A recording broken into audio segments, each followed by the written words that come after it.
By the time the waiter reached me, every other guest at table 12 had a plate in front of them.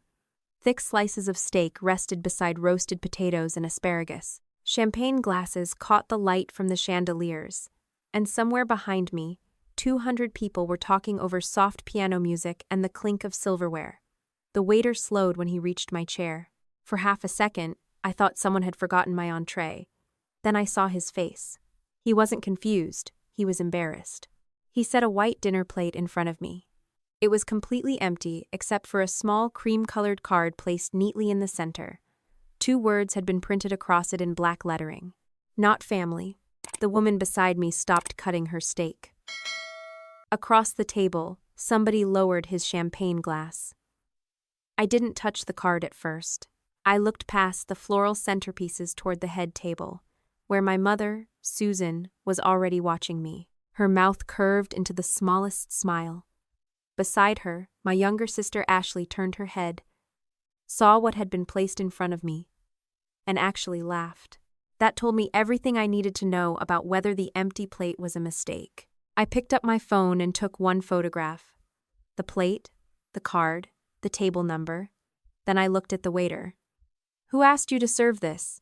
His ears went red. "Ma'am, I'm sorry.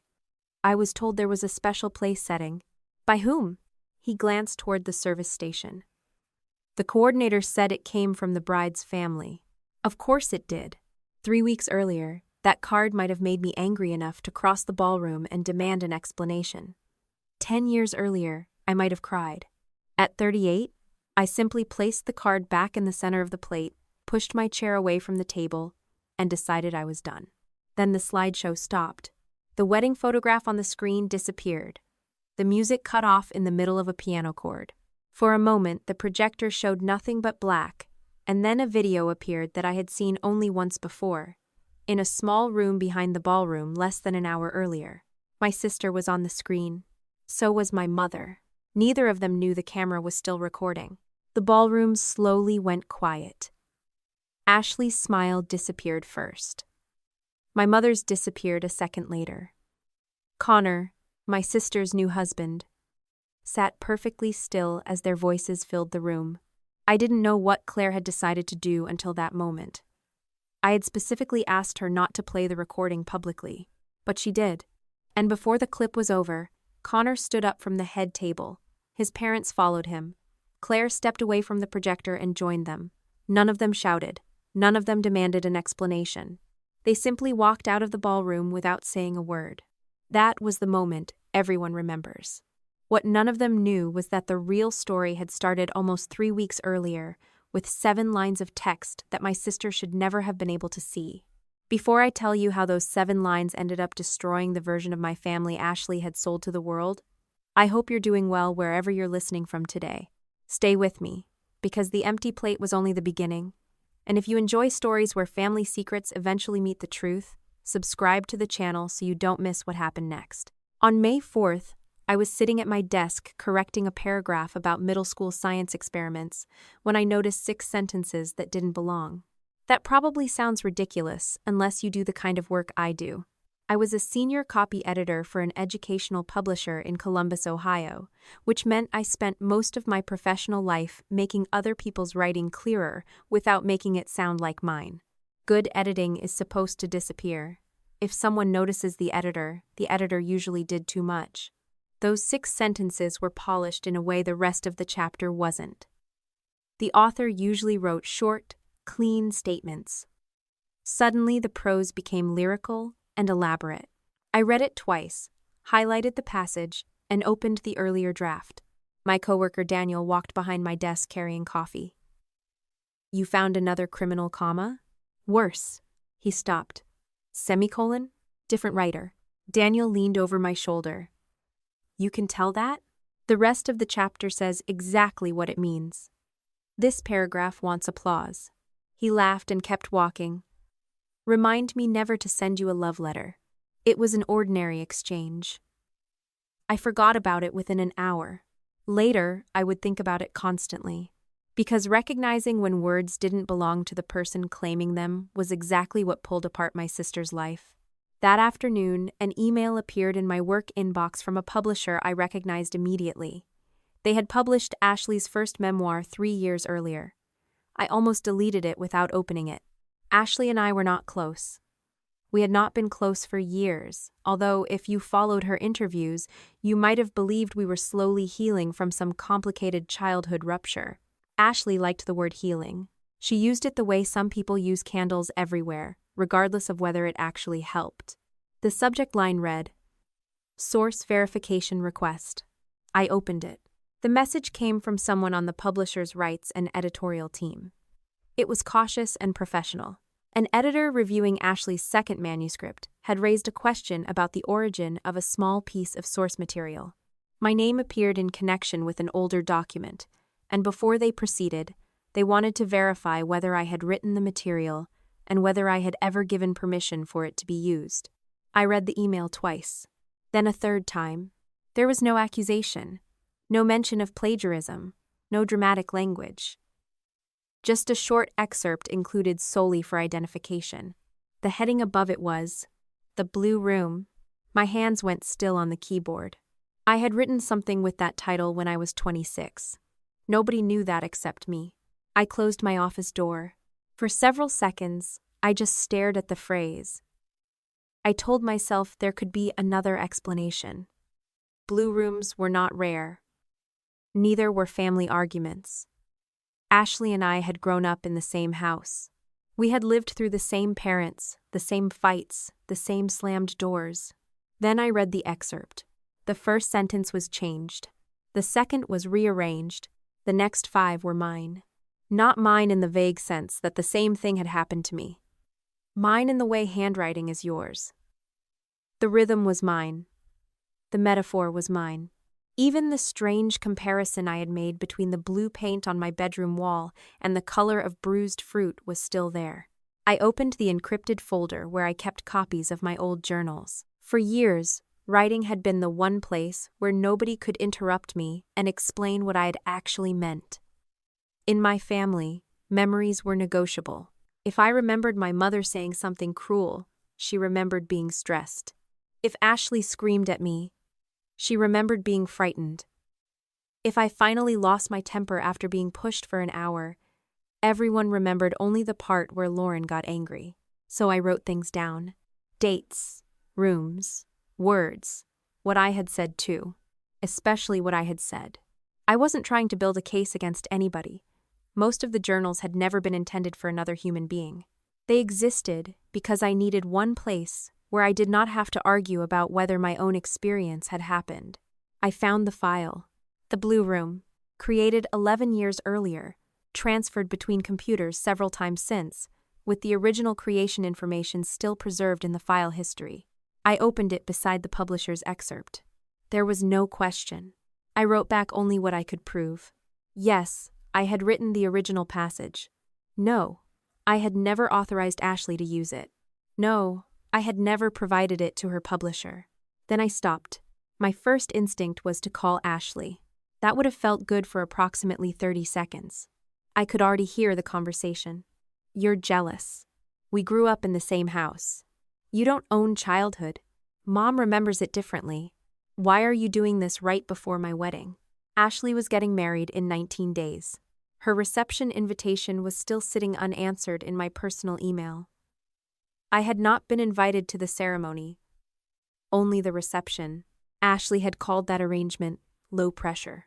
I had called it exactly what it was and kept the thought to myself.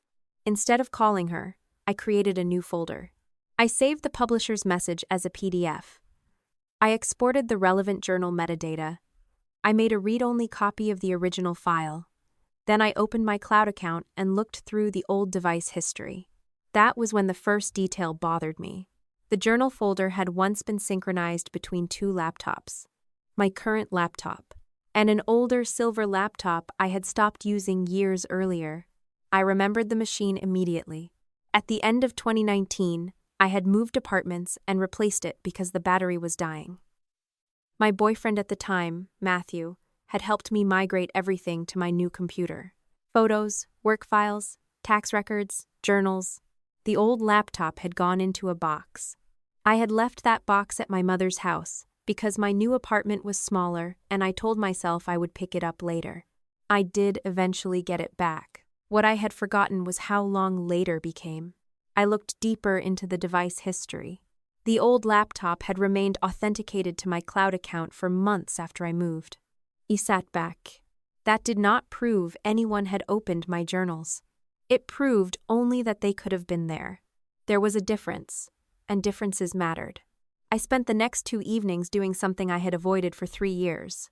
I read Ashley's memoir. Susan had mailed me a first edition when it came out. She had written a note inside the cover. Maybe this will help you understand your sister. I had read perhaps 40 pages at the time before putting it on a shelf. Ashley's public persona exhausted me. Her interviews were full of beautifully packaged statements about trauma, resilience, and forgiveness, usually delivered from expensive chairs beneath warm studio lights. I had no interest in spending 300 pages inside her interpretation of our childhood. Now I did. By midnight the first night, I had 7 yellow tabs sticking out of the book. Some were weak. A Christmas argument both of us remembered. A summer when our father temporarily moved out. A night our mother locked herself in the bathroom and refused to talk to either of us. Those were shared events. Ashley had every right to remember them differently. But then I reached the hospital chapter. I stopped reading. When I was 19, I had gone to the emergency room alone after a panic episode so severe I thought something was wrong with my heart. My parents were out of town. Ashley was 14. I sat beneath fluorescent lights for hours before anyone I knew arrived. I had written about it later. The worst part wasn't being alone, I wrote. It was realizing that somewhere during the night, I had stopped expecting anybody to come. Ashley's memoir contained almost the same line. Different hospital, different age, different details, same sentence underneath the makeup. I searched Ashley's name online and found an interview I remembered avoiding when it came out. Connor Hale was sitting beside her. They had not been engaged yet. The interviewer asked Connor whether there was a specific moment in Ashley's book that had stayed with him. Connor smiled at my sister. The hospital chapter, he said. There was one line about realizing she'd stopped expecting anyone to come. That one stayed with me. Ashley reached for his hand. I closed the video. For a while, I stared at my own reflection in the dark laptop screen. That was the first moment the problem became bigger than writing. Ashley had not simply borrowed language. Someone had sat across from her, believed those words revealed something intimate about her, and built trust around them. I kept reading. Then I found myself. Ashley never used my full name in the memoir. She called her older sister Elle. Elle was controlling, judgmental, cold. Elle disappeared when Ashley needed her. Elle punished people with silence.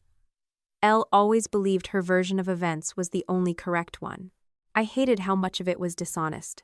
I hated something else more. A small part of it wasn't.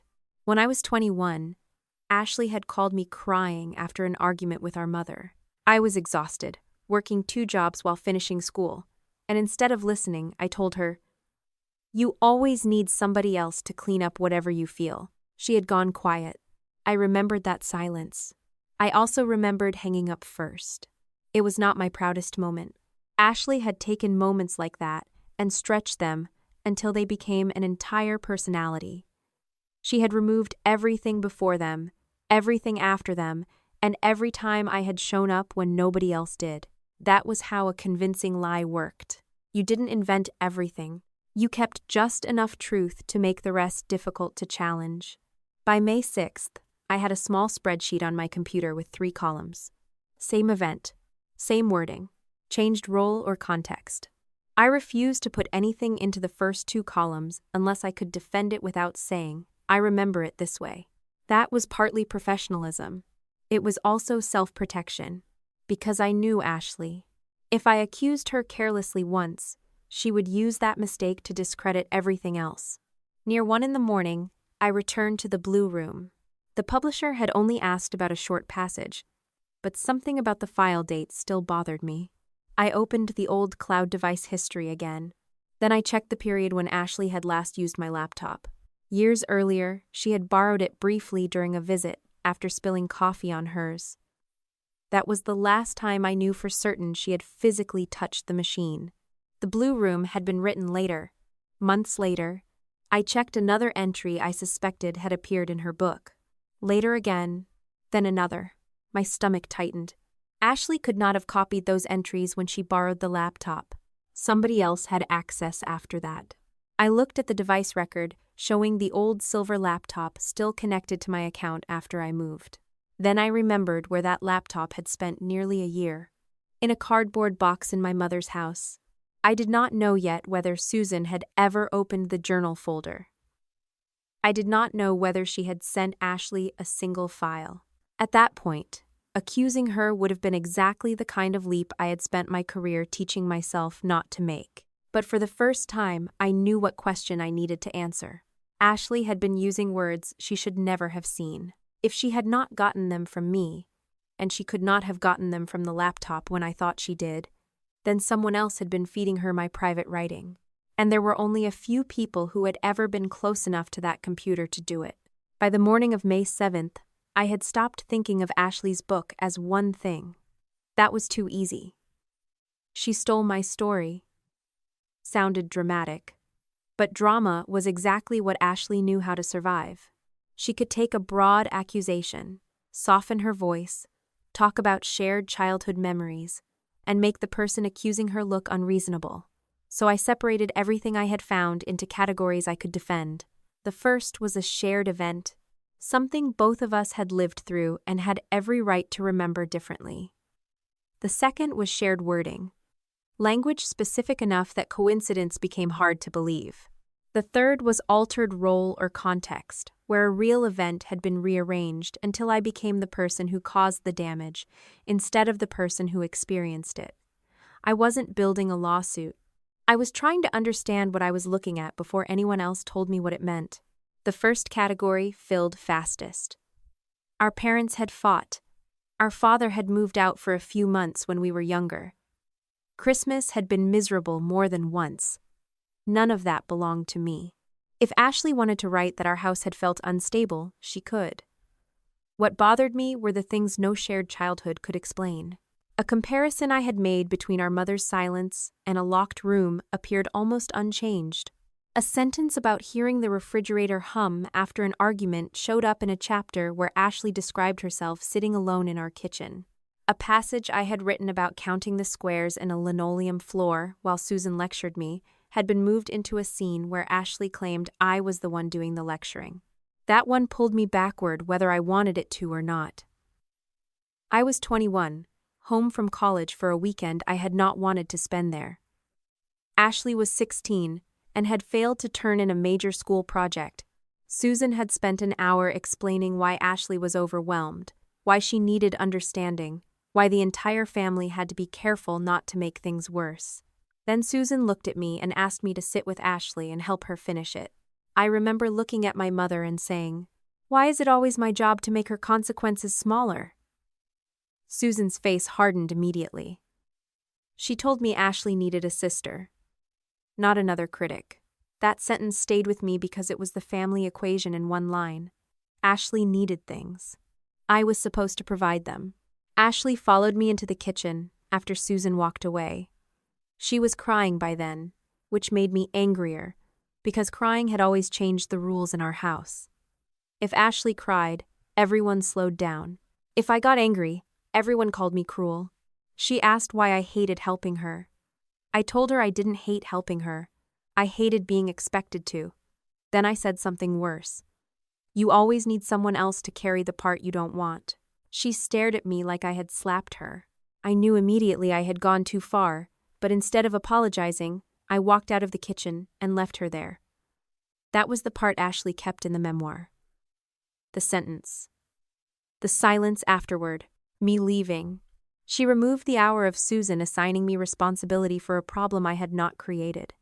She removed Ashley telling me she had skipped the project because she thought the teacher liked her enough to let it slide. She removed everything that complicated the image she wanted. That was what made the book more disturbing than a simple fabrication. Ashley had not invented a monster and given it my initial. She had found my worst real moments, cut away the context, and stitched them together until they looked like my entire character. I had been cold with her. I had sometimes judged her too quickly. I had learned to disappear rather than fight, and if I was being fair, disappearing could feel like punishment to the person left behind. There were years when I called that setting a boundary, because it sounded better than admitting I did not know how to stay in a conversation once I felt misunderstood. Ashley had taken those truths and enlarged them until there was no room left for anything else. That realization did something useful to me. It made me more careful. I stopped looking for evidence that proved Ashley was a liar and started looking for evidence that proved specific things were untrue. Those were not the same mission. The first one would have turned me into exactly what she expected. The bitter older sister who wanted to tear down her successful sibling. The second gave me something harder for her to manipulate. Dates? Files. Words. I spent most of that Saturday with 2 screens open, comparing my journals with the memoir. By evening, I had reduced dozens of suspicious similarities to 9 passages I considered strong enough to show another person without having to explain how they made me feel. The publisher contacted me again on Monday. This time, the email asked whether I would be available for a short video call with the rights editor and the freelancer who had originally flagged the source concern. That was how I met Erin Cole. She appeared on my screen from a home office with an overfilled bookcase behind her and the tired expression of someone who had already spent too many hours in meetings. She did not begin by apologizing for Ashley or accusing her. I liked her immediately for that. "I want to be careful about what I can discuss," Erin said after the rights editor introduced us. "I'm not here to hand over unpublished material. I flagged something internally because a source label in the new project didn't match what I expected." "What kind of label?" the rights editor answered before Erin could. A scanned document included in the source packet carried identifying information that suggested the original writer might not be Ashley. Erin nodded. "Your first name appeared in a file property. Not prominently. I almost missed it. Did that happen with the first book?" She hesitated. "Not exactly." I waited. "With the first book, I noticed shifts in voice," she said. "Some sections were much more compressed and specific than others. But that alone doesn't prove anything. Memoirs use source material. Family letters, old journals, interview transcripts.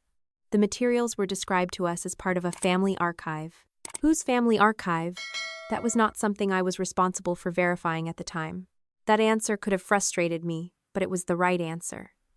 Erin was not pretending she knew more than she did. She explained that Ashley had spoken broadly about reconstructing childhood through family material and memory. Nothing in Erin's role had given her a reason to assume someone else's private writing had been used without permission. Book 2 changed that because a scan included metadata inconsistent with Ashley's authorship and because one passage had a noticeably different voice from the surrounding chapter. "Did Ashley tell you the stories were autobiographical?" I asked. The rights editor shifted slightly, but Erin answered carefully. She presented the work as memoir. Where scenes were composite, they were supposed to remain grounded in her experience. I understood the distinction. I also understood why the publisher was suddenly nervous. After the call ended, I made another note in my spreadsheet. Erin had not proven Ashley stole anything. What she had given me was more valuable at that stage. Confirmation that I was not imagining the shift. A professional editor had noticed it independently, before speaking to me. That mattered because the more I read Ashley's book, the more I worried I was becoming too angry to trust my own judgment. The problem with anger is not that it always makes you wrong. Sometimes anger points directly at the thing everyone else has been avoiding. The problem is that it makes certainty feel better than accuracy. I knew that about myself. When I was convinced I had been treated unfairly, I could become surgical. I could line up every fact, every date, every contradiction until the other person had no room to breathe. That ability had saved me professionally more than once. It had also made people I loved feel like they were being cross-examined. I did not want to cross-examine my childhood. I wanted to know how my private words had reached Ashley. That question became more urgent when I returned to an old interview with Connor. I had already seen the clip about the hospital chapter, but this time I watched the entire segment, Connor spoke warmly about Ashley's honesty and how difficult it must have been to write about family while still loving the people involved. He said he admired that she could hold pain and compassion in the same story. Ashley sat beside him with that familiar, calm expression she wore when she was performing sincerity. At one point, the interviewer asked whether she had worried about family members recognizing themselves. Ashley smiled. Of course, but at some point, you have to decide whether protecting everyone else's comfort matters more than telling the truth. I paused the video. The sentence itself was not mine. The irony was, for years, I had protected everyone else's comfort by not talking. Ashley had built a career claiming she had been brave enough to do the opposite. Now I was discovering she had done it partly with language I had written in private. Connor's involvement made the problem uglier, but I refused to turn him into evidence of Ashley's theft. He had believed the person he loved. That was not a crime. What mattered was that Ashley had allowed him to believe experiences were hers when at least some of the wording and emotional framing came from me. I did not know yet what he had been told privately.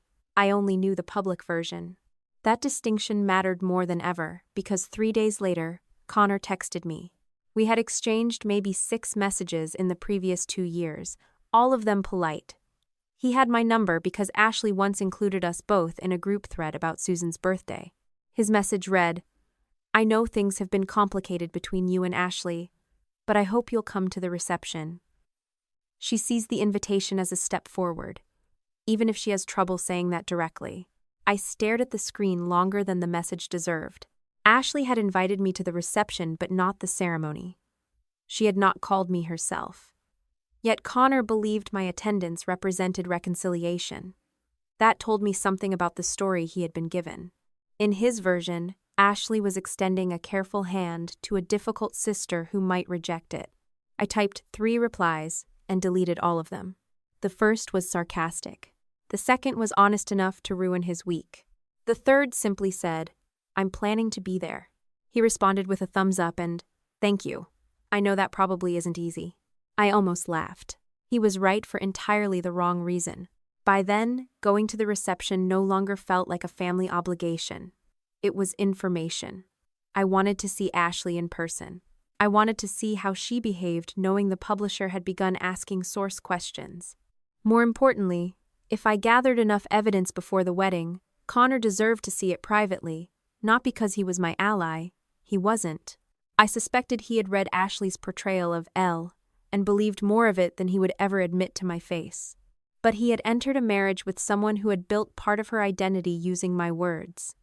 If I could prove that cleanly, I was not going to let him learn it from gossip 6 months later. I booked my own hotel for the night of the reception. I would drive myself. No family car. No staying in Susan's house. No dependence on Ashley's schedule. I planned to arrive shortly before dinner, speak to Connor, or someone close to him if necessary, and leave when I chose. That may sound excessively controlled. Control was what I reached for when I did not trust people. Sometimes that kept me safe. Sometimes it kept me distant. In this case, I was comfortable with both. The next step was the old laptop. The device history showed it had remained connected to my cloud account long after I remembered putting it away. I could see authentication periods, but not who had physically opened the machine. Matthew was the obvious person to ask, because he had set up the transfer when I bought my replacement. I had not spoken to him in almost 5 years. Matthew and I had not ended badly enough to hate each other. We had ended honestly, which is sometimes more uncomfortable. He thought I treated every disagreement like a problem that could be solved if we organized the facts correctly. I thought he expected emotional reassurance. I did not always know how to give. We were both right. By the time we broke up, neither of us was angry. We were tired. I found his number buried in an old contact archive. My first impulse was to write a paragraph explaining everything. I deleted it. Instead, I sent, "Hi.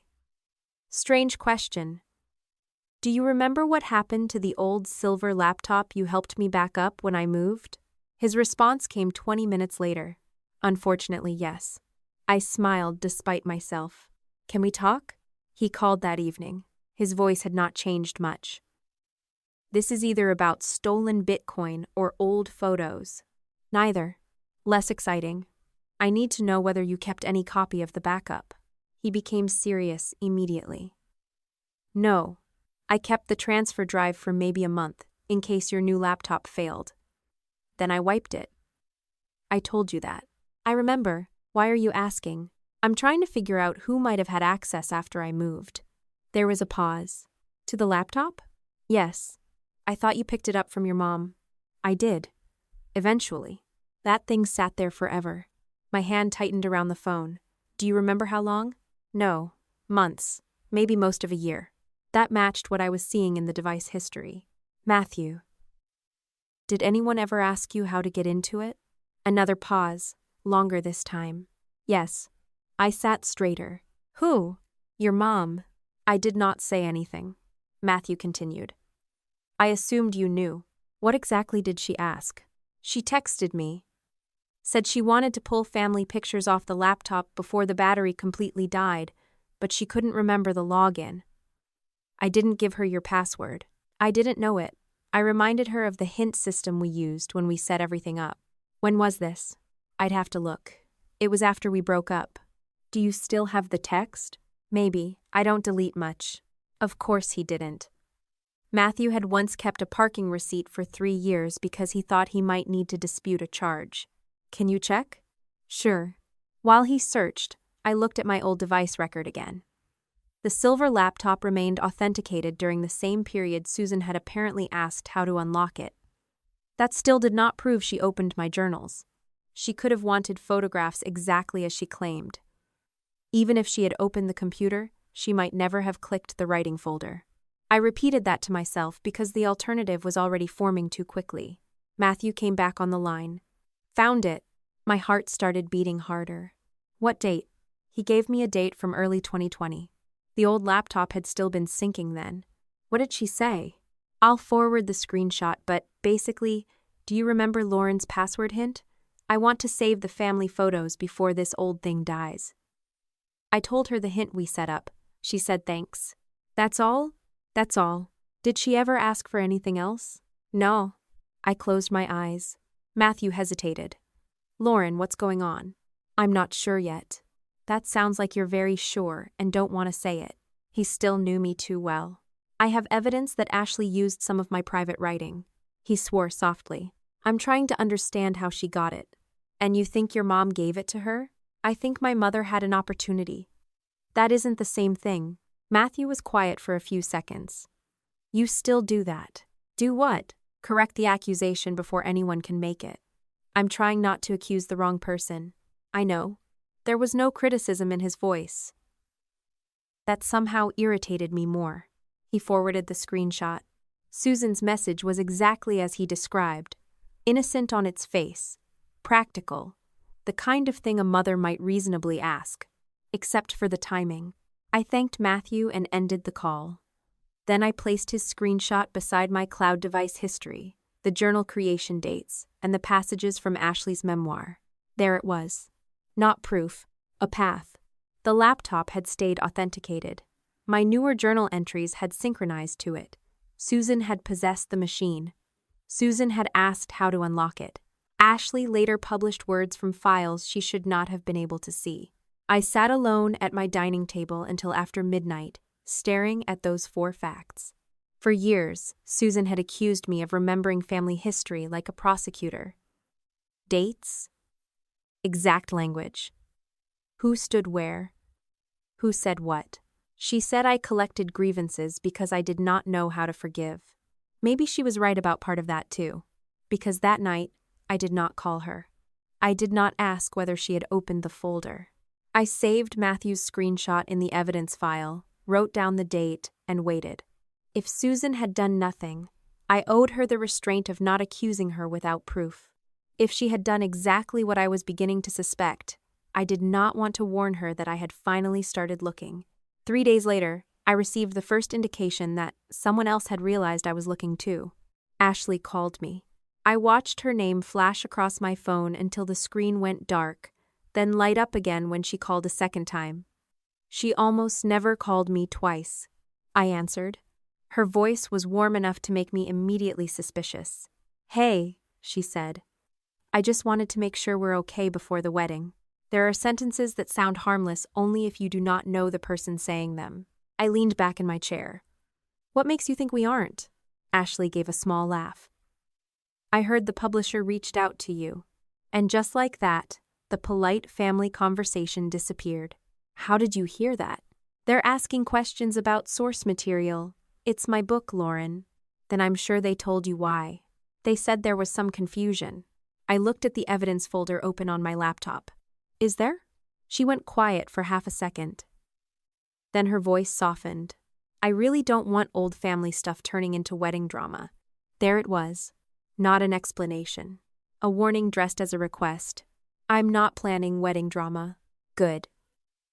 Because Connor is really happy you're coming. I know. And Mom is trying too. I almost asked what Susan was trying. Instead, I said, if the publisher has questions, you should answer them. Ashley's warmth thinned. Are you talking to Aaron? I'm not discussing an editorial review with you. Lauren, what? Please don't do what you always do. That phrase landed exactly where she intended. What do I always do? You decide what happened, build a case around it, and then punish everyone who remembers differently. For one dangerous second, I wanted to unload everything. The hospital passage. The blue room. Matthew's screenshot. The laptop. All of it. Instead, I said, then you have nothing to worry about if the source material is yours. She stopped breathing for just long enough that I heard the silence. When she spoke again, the warmth was gone. Just come to the reception and behave. Then she hung up. I sat with the phone still in my hand. Ashley had not asked what passage the publisher showed me. She had not asked why my name appeared in a source file. She had not sounded confused. She had sounded afraid of what I might do next. That did not prove she knew how the journals reached her, but it told me she knew there was something worth hiding. And now, for the first time, I was almost certain the person who could lead me to the answer was the same woman who had spent my entire life insisting I remembered too much. Matthew agreed to meet me 2 days later at a coffee shop halfway between downtown Columbus and the neighborhood where he worked. I arrived early, partly because traffic was lighter than I expected, and partly because I hated walking into a conversation after someone else had already settled in. Old habit, control the room before the room controls you. He was already there anyway. Matthew had changed in the ordinary ways people change when you have not seen them for years. More gray at his temples. Glasses instead of contacts. A wedding ring on his left hand that I noticed, and then deliberately stopped noticing. We had not come there to excavate our relationship, and I was grateful when he stood, gave me an awkward half hug, and immediately pulled out his phone. I found the original thread, he said. No small talk. You never liked small talk. I've matured. He looked at me over the top of his glasses. Sure. I almost smiled. He slid his phone across the table. The messages were from January of 2020. Susan, do you remember Lauren's password hint? I'm trying to get the family photos off her old laptop before the battery finally dies. Matthew had replied with the reminder system we had used when setting up my accounts. Not my actual password, just the structure of the hint. Susan had responded. Got it. Thank you. That was all. I took a photograph of the thread with Matthew's permission, then asked him to forward me the screenshot directly so the original timestamps remained visible. He watched me save it. You really are building a case. I'm building a timeline. That's what you used to call it when we were dating too. I looked up. Matthew lifted both hands. Not attacking you. I know. And I did. That was the irritating part. I had spent years convincing myself that my need for precision was purely practical. Matthew had been one of the few people who had ever pointed out that I used facts emotionally too. If I could arrange a conflict correctly, I did not have to sit inside the uncertainty of it. So what are you trying to prove? He asked. I'm not sure yet. You think Susan opened the journals? I think she could have, and Ashley used them. I know Ashley used some of them. He leaned back. That sounds pretty close to knowing. It isn't. Matthew studied me for a moment, then nodded. Fair. I showed him the old device record on my laptop. The silver computer had remained authenticated to my cloud account until late that summer. He remembered the setup because he had configured it himself. My writing folder had been synchronized automatically between devices. At the time, it had seemed convenient. I could write on the old laptop at home, then open the same document on the new one, without emailing files to myself. After I moved, I stopped thinking about the old machine because I stopped using it. The cloud did not. That was the detail that finally made the timeline make sense.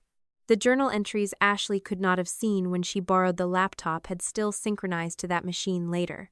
While I was writing on my new computer, copies were being updated on the old ones sitting in Susan's house. How long was sync active? Matthew asked. Almost 10 months. He winced. Exactly. But that still doesn't mean your mother opened the folder. I know. He pointed at me. That sentence sounded painful. It's getting repetitive. It should. I turned the laptop toward myself again and looked at the dates. One entry had been created in March, another in May. The blue room had been updated in June, all while the old computer was still authenticated. Susan had the machine. Susan had asked how to unlock it. The files were there. That was opportunity. It was not proof. I kept repeating that distinction because the emotional version of the story had already made its decision. My mother had opened the laptop. She had read my journals. She had given them to Ashley. Every instinct I had said so. But instinct was not evidence, and I refused to hand Ashley the easiest defense imaginable by accusing Susan before I could show the chain. Matthew ordered another coffee, while I copied the device dates into my notes. Do you want to know what I remember most about that laptop? He asked. What? You almost threw it away. I looked at him. The battery was swelling. I told you to recycle it after we transferred everything. You said your mom wanted the family photos. That stopped me. I said that? Pretty sure. I searched my old messages that night when I got home. He was right.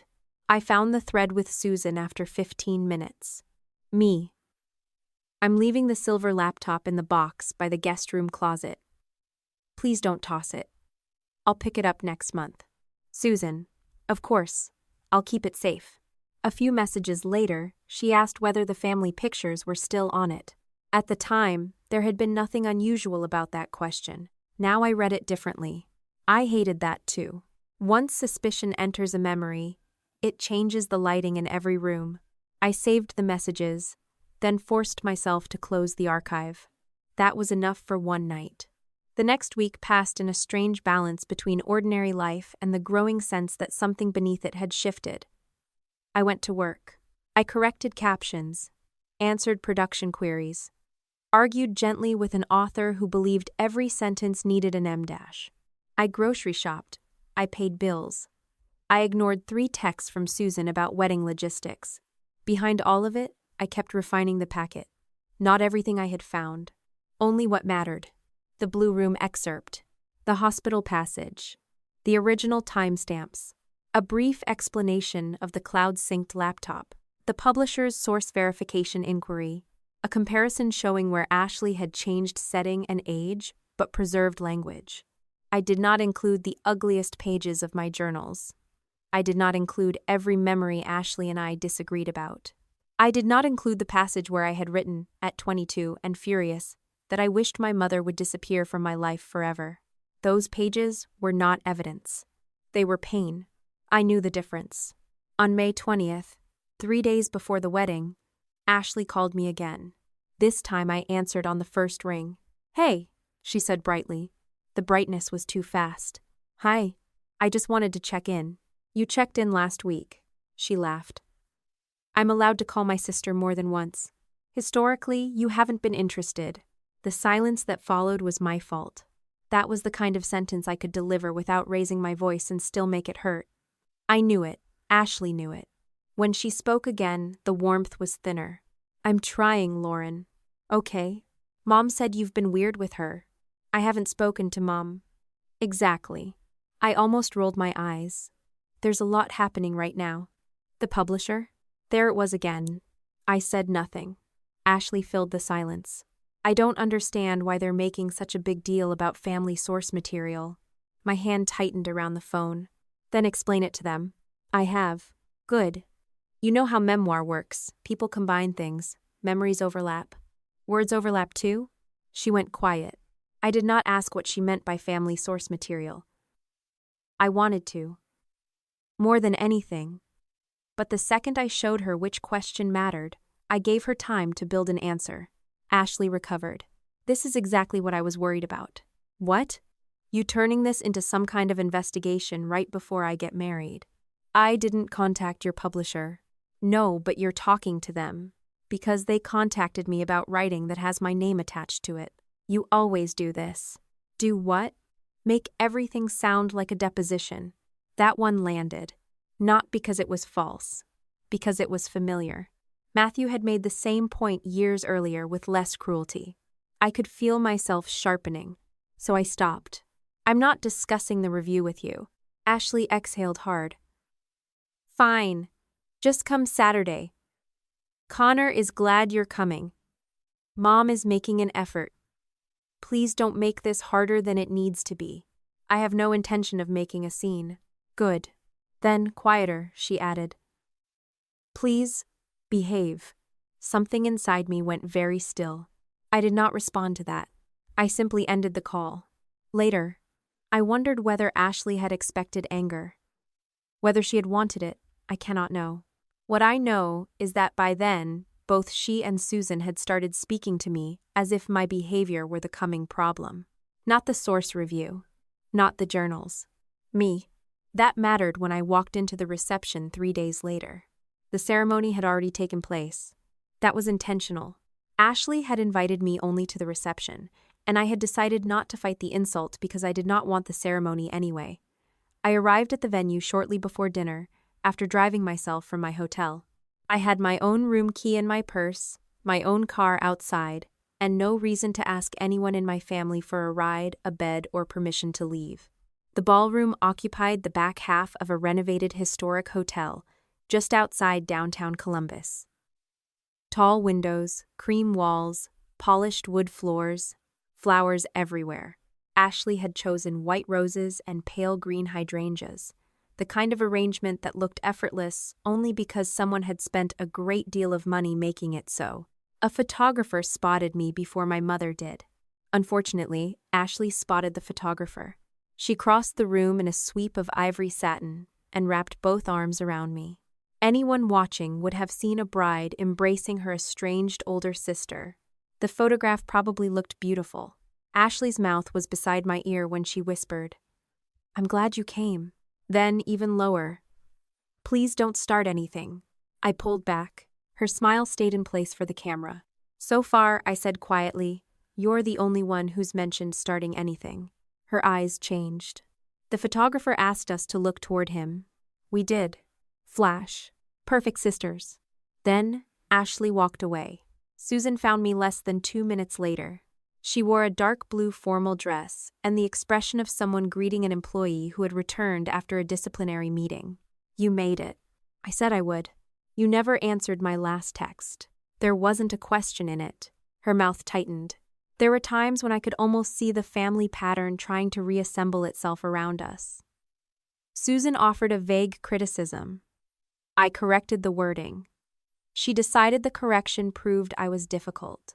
Years earlier, I would have taken the bait. That night, I did not. "Your table is over there," she said. She pointed toward the far side of the ballroom.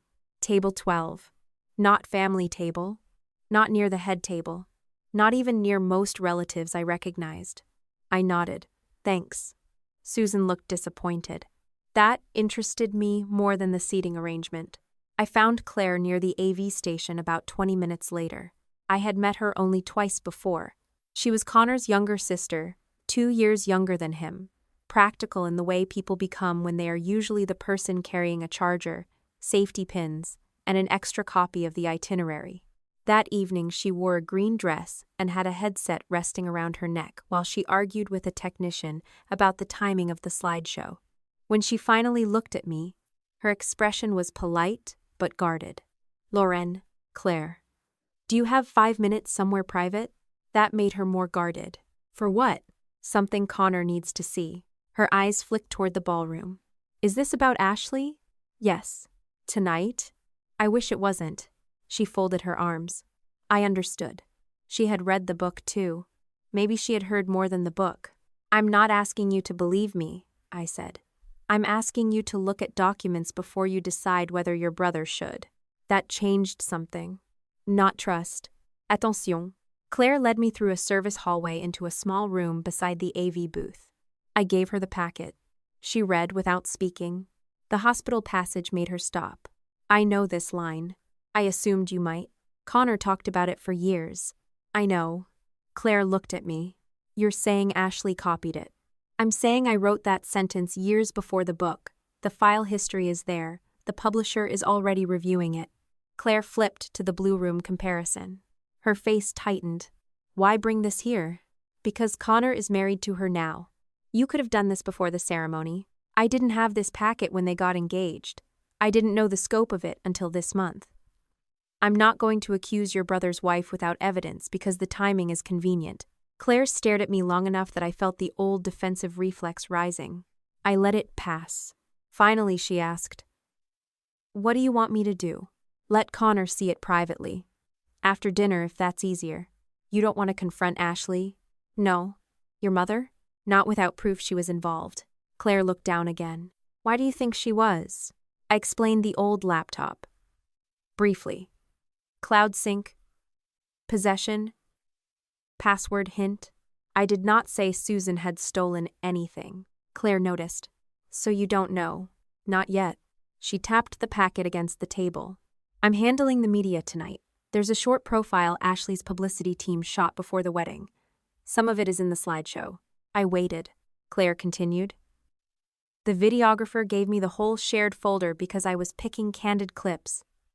Susan was there for part of the shoot. That got my attention. Doing what? No idea. Helping, I guess. Claire looked toward the AV room. Give me 10 minutes. I should have stopped her. Actually, that is not true. I did stop her. I'm not asking you to search through private footage. It's footage they gave me access to for the reception. That doesn't mean there's anything there. I know. She walked out with the packet. I returned to table 12 and sat through 15 minutes of cocktail conversation while pretending not to watch the AV booth. Claire disappeared behind the black curtain. Then she came out. Then went back in. Then she looked directly at me. That was enough. I stood. Claire met me in the service hallway. You need to see something. The raw media workspace was open on a laptop in the booth. Folders were labeled by date. Ceremony. Details. Family. Author profile. Claire clicked the last one. This was shot 9 days ago, she said. They sent selects for the montage, but the raw clips are still here. A series of thumbnails filled the screen. Ashley in a makeup chair. Connor adjusting a cufflink. Susan holding a garment bag. Ashley speaking directly to camera about love, healing, and new beginnings. Claire opened one clip. Nothing. Another. Ashley laughing with the videographer. Another. Susan walking through frame. Then Claire clicked a longer file labeled Candid Brawl 3. The camera was aimed toward Ashley's chair between takes. Nobody seemed to realize it was still running.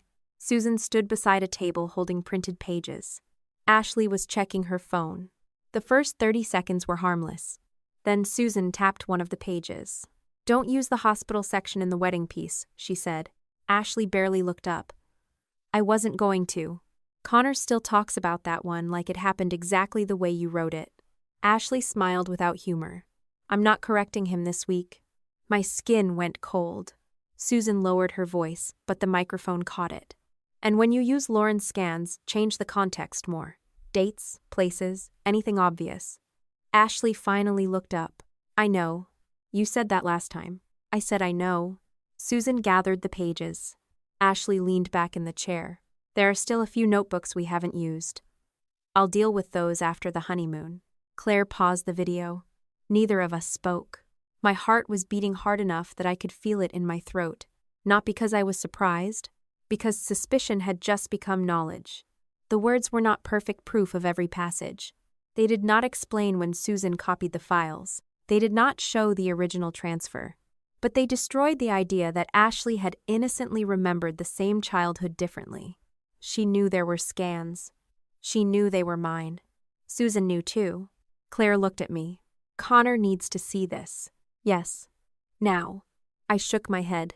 Privately. She stared at me. Lauren. Not on that screen.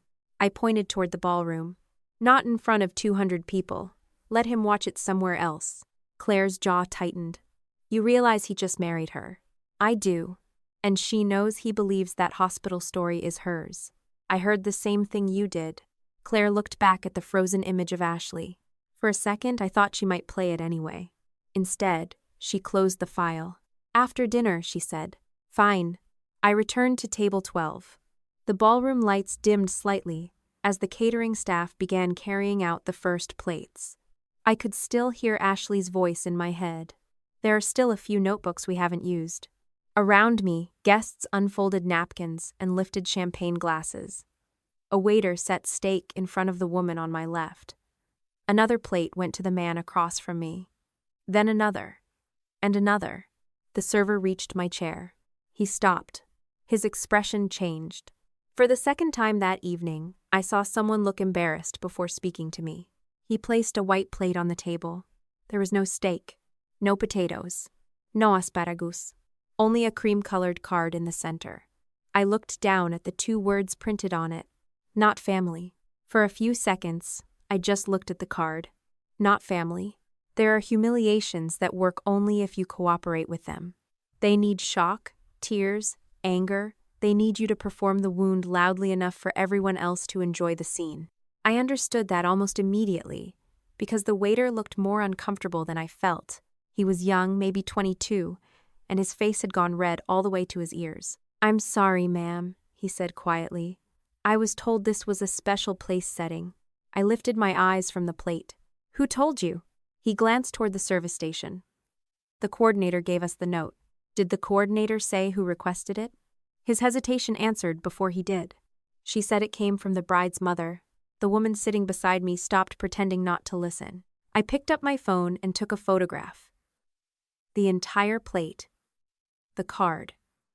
The table number beside the centerpiece. Then I took a second photograph closer, making sure the words were clear.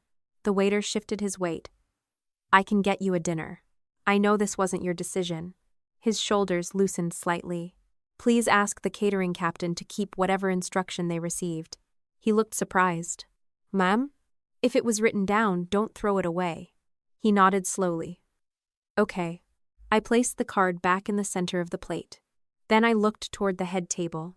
Susan was watching. She did not laugh. My mother was too disciplined for that. She just held my gaze with a small, satisfied curve at the corner of her mouth, as if she had placed a test in front of me and was waiting to see whether I would fail it. Ashley was less careful. She saw the empty plate, looked at Susan, and laughed behind her champagne glass. That hurt. I am not going to pretend it didn't. I had spent the previous hour learning that my sister and mother knew they had been using my private writing. Intellectually, that was worse than a piece of cardboard. But humiliation is not intellectual. It goes directly to the part of you that remembers being 16 and excluded from something everyone else had been told was normal. For 1 second, I wanted to pick up the plate and carry it straight to the head table. I wanted to place it in front of Susan and ask whether she had typed the card herself. I wanted 200 people to hear the answer. Then I understood why she had done it. Susan had spent years telling people I was volatile in a very particular way. Not screaming, not breaking things, but holding resentment until I finally erupted and then acting as if everyone else should have seen it coming. Ashley's memoir had taken that story and amplified it. Elle punished people. Elle ruined important moments. Elle could not let old grievances stay buried. If I crossed that ballroom furious, Susan would get exactly what she wanted. A wedding video of Lauren making a scene. 100 witnesses. One clean image to replace every complicated fact I had brought with me. So I smiled at the waiter. Thank you. Then I pushed my chair back. I was leaving. Not dramatically. Not after a confrontation. I had already given Claire enough to show Connor privately. I had seen enough myself.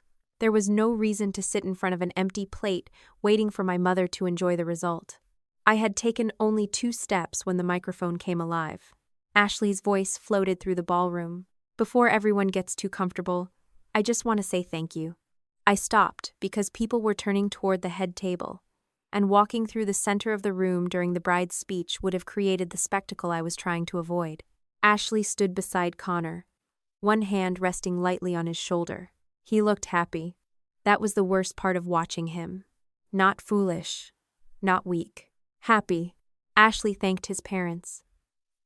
She thanked Claire. She thanked friends who had traveled.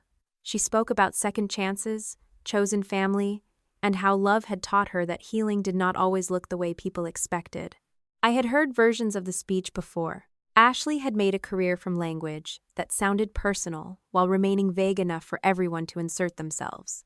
Then she looked toward my side of the ballroom. Sometimes healing, she said, means accepting that not everyone belongs in the next chapter. A few guests smiled as if she had said something profound. Susan did not look at Ashley. She looked at me. That was when I knew the empty plate had never been just a private joke. The card was meant to make me react.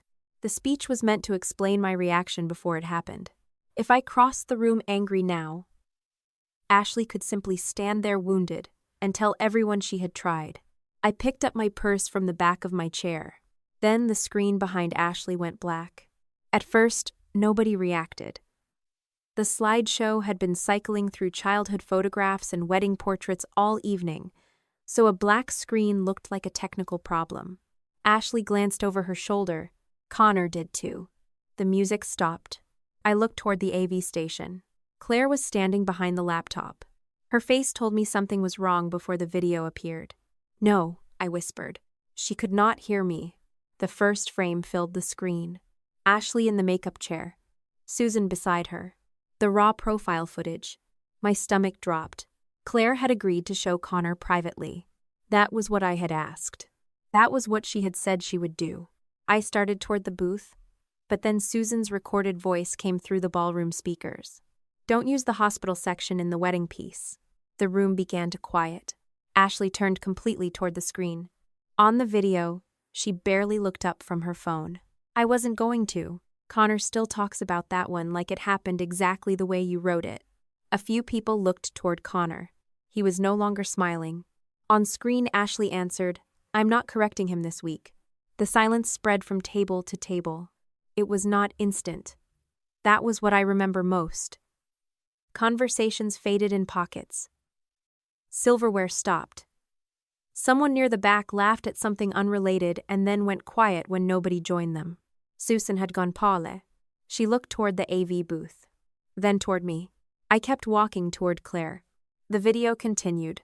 Susan lowered her voice. "And when you use Lauren's scans, change the context more.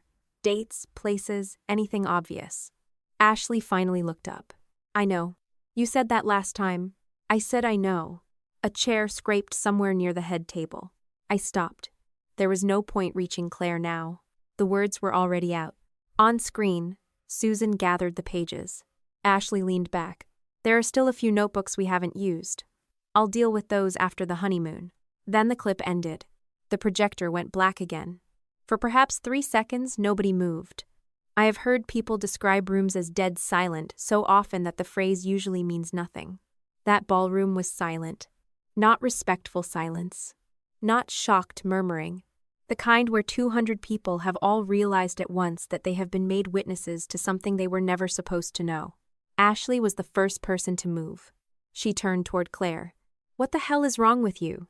Her voice hit the microphone harder than she expected, carrying through the speakers. Claire stepped away from the laptop. Connor stood. Ashley turned to him immediately. "Connor, that was raw footage. You don't understand the context." He looked at her. I could not read his mind, and I am glad I could not. His face was enough. "You knew," he said. Ashley reached toward him. "Please don't do this here." He stepped back. Susan rose from her seat. "Connor, there is a reasonable explanation." His mother stood next. Then his father. Claire came out from behind the AV table and walked toward them. Nobody on Connor's side of the family raised their voice. Nobody demanded that Ashley confess. Connor removed the microphone clipped to his jacket and placed it on the table. Then he walked away. Ashley followed 2 steps. Connor. He did not stop. His parents joined him. Claire paused long enough to look at me. There was guilt in her face. Maybe defiance too. Then she followed her brother. The 4 of them crossed the ballroom and disappeared through the doors. Without another word, that was when the room changed. Not into chaos exactly. Into movement. Whispers. Phones appearing. People leaning toward one another. Someone from the venue staff hurried toward the AV booth. The best man started toward the hallway after Connor, then hesitated when Ashley snapped at him to stay. I stood beside table 12 with my purse still over my shoulder. Susan came directly toward me. "What did you do?" Her voice was low, which was always when she was most dangerous. "I didn't play that. You brought it here." "No. You gave Claire something." "I gave Claire documents to show Connor privately." Susan stared at me. "You expect me to believe this happened by accident?" "No. Claire made a decision." "You set her up." I almost laughed. Not because it was funny. Because Susan was standing in a ballroom where her own recorded voice had just told Ashley how to disguise the source of my writing, and she still believed the most urgent question was what I had done. "That was your voice," I said. Her expression changed. "Only slightly. You have no idea what you heard." "I heard enough. This is exactly what you wanted." That stopped me. Because part of me had wanted it. Not the wedding destroyed. Not Connor humiliated. But Ashley exposed? Yes. I had imagined it. I had imagined Susan running out of ways to tell me I remembered wrong. I could have lied to make myself look better. Instead, I said, "Part of me is glad people heard the truth." That doesn't mean I put those words in your mouth. Susan's face hardened. Behind her, Ashley had started crying. Guests clustered around the head table. Someone had turned off the microphone. The wedding coordinator was speaking urgently with venue staff. I looked toward the doors Connor had gone through, then toward Claire's empty place at the AV station. I was angry with her. I also understood why she had done it. Both things could be true. Susan stepped closer. "You're leaving now." That almost made me smile. I was already leaving. "You've done enough." "No, Mom, you have." For once, I did not stay to see what expression followed. I walked out. The hallway outside the ballroom felt unnaturally cold after the heat of 200 bodies. I passed the coat check, collected my jacket, and kept going toward the lobby. Claire caught up with me before I reached the elevators. "Lorraine." I turned. She was breathing hard. "Connor's outside with my parents." "Is he okay?" "No." I nodded. It was a stupid question. Claire crossed her arms. "I know you told me not to play it." "Yes. I'm sorry." I waited. She looked back toward the ballroom doors. Then Ashley gave that speech. "I heard it. She was setting you up." "I know." And Connor was sitting there thinking she was talking about healing while she knew what was in that footage. "You still should have shown him privately." Claire looked at me. "I know." That answer took some of the anger out of me. She was not pretending the decision had been clean. "Why did you do it?" "Because if I pulled him into a side room after that speech, Ashley would follow. Your mother would follow. Everyone would tell him the clip was edited, or out of context, or part of some fight he didn't understand. I wanted him to see their faces when it played. That was a gamble." "Yes. You could have made things worse." "I probably did." I appreciated the honesty, even when I disliked the choice. "Did you download the file?" I asked. Claire blinked. Then she understood why I was asking. "Yes." "The original is still in the shared workspace too. The production folder has timestamps." "Good. I'll write down exactly what happened, that you asked me not to play it." "Do that tonight." Claire almost smiled.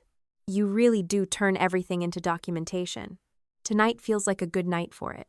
Her smile disappeared. "Connor isn't going back to the hotel suite with Ashley." I exhaled. "Where is he going?" "With my parents." "Okay." Claire hesitated. "He keeps asking whether the hospital story was yours." I looked toward the glass doors at the front of the hotel. Outside, I could see Connor standing near the curb with his father. "I can prove what I wrote," I said. "I can't tell him what Ashley told him privately." "I know." Don't let him make decisions based on me tonight either. Claire looked surprised. What does that mean? It means he should decide what he thinks about his wife based on what she did, not because he suddenly thinks I'm the reliable sister. Claire nodded slowly. That's fair. I left before anyone else could stop me. At my hotel, I ordered a sandwich from room service because the irony of going to bed hungry after being publicly served an empty plate was more than I was willing to tolerate. I ate half of it sitting on the edge of the bed. My phone was face down beside me. I knew there would be messages. I did not look for 20 minutes. When I finally turned it over, there were missed calls from Susan, 2 from Ashley, 1 from an aunt I had not spoken to in a year, and a text from Claire. Connor is staying with us tonight. I saved the original media link and wrote down what happened. I'm sorry I ignored what you asked. I replied, thank you for documenting it. Then I opened Susan's messages. The first said, call me immediately. The second, you have no idea what you've done to your sister. The third, this family will never recover from tonight. I did not answer. Ashley had left no voicemail. That surprised me more than the calls. I turned off notifications and went to sleep sometime after 2.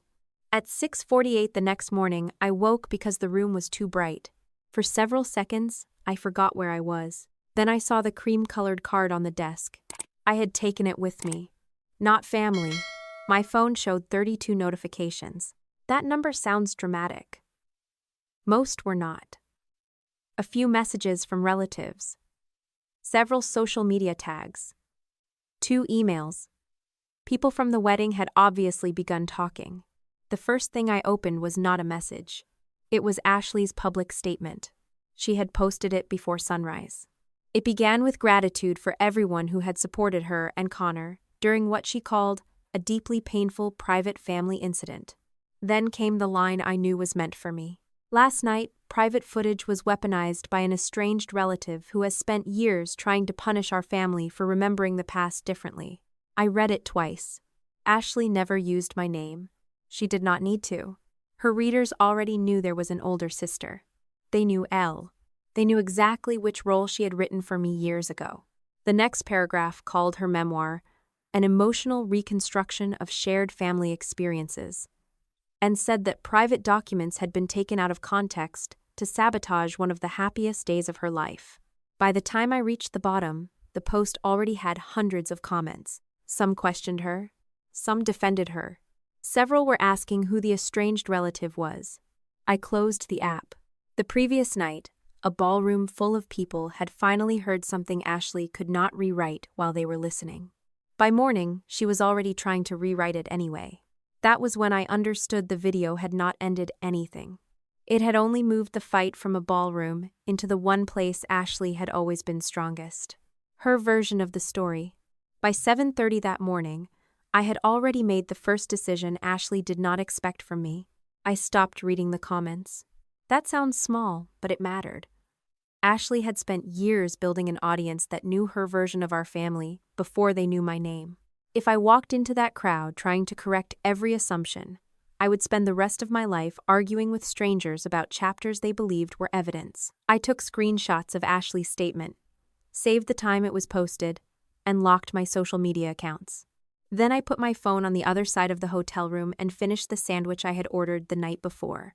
By the time I checked again, people had started identifying me anyway. Ashley had never named Elle in the memoir, but she had given enough details over the years. Older sister, publishing job, estranged relationship. A few old interviews mentioned that I lived in Ohio.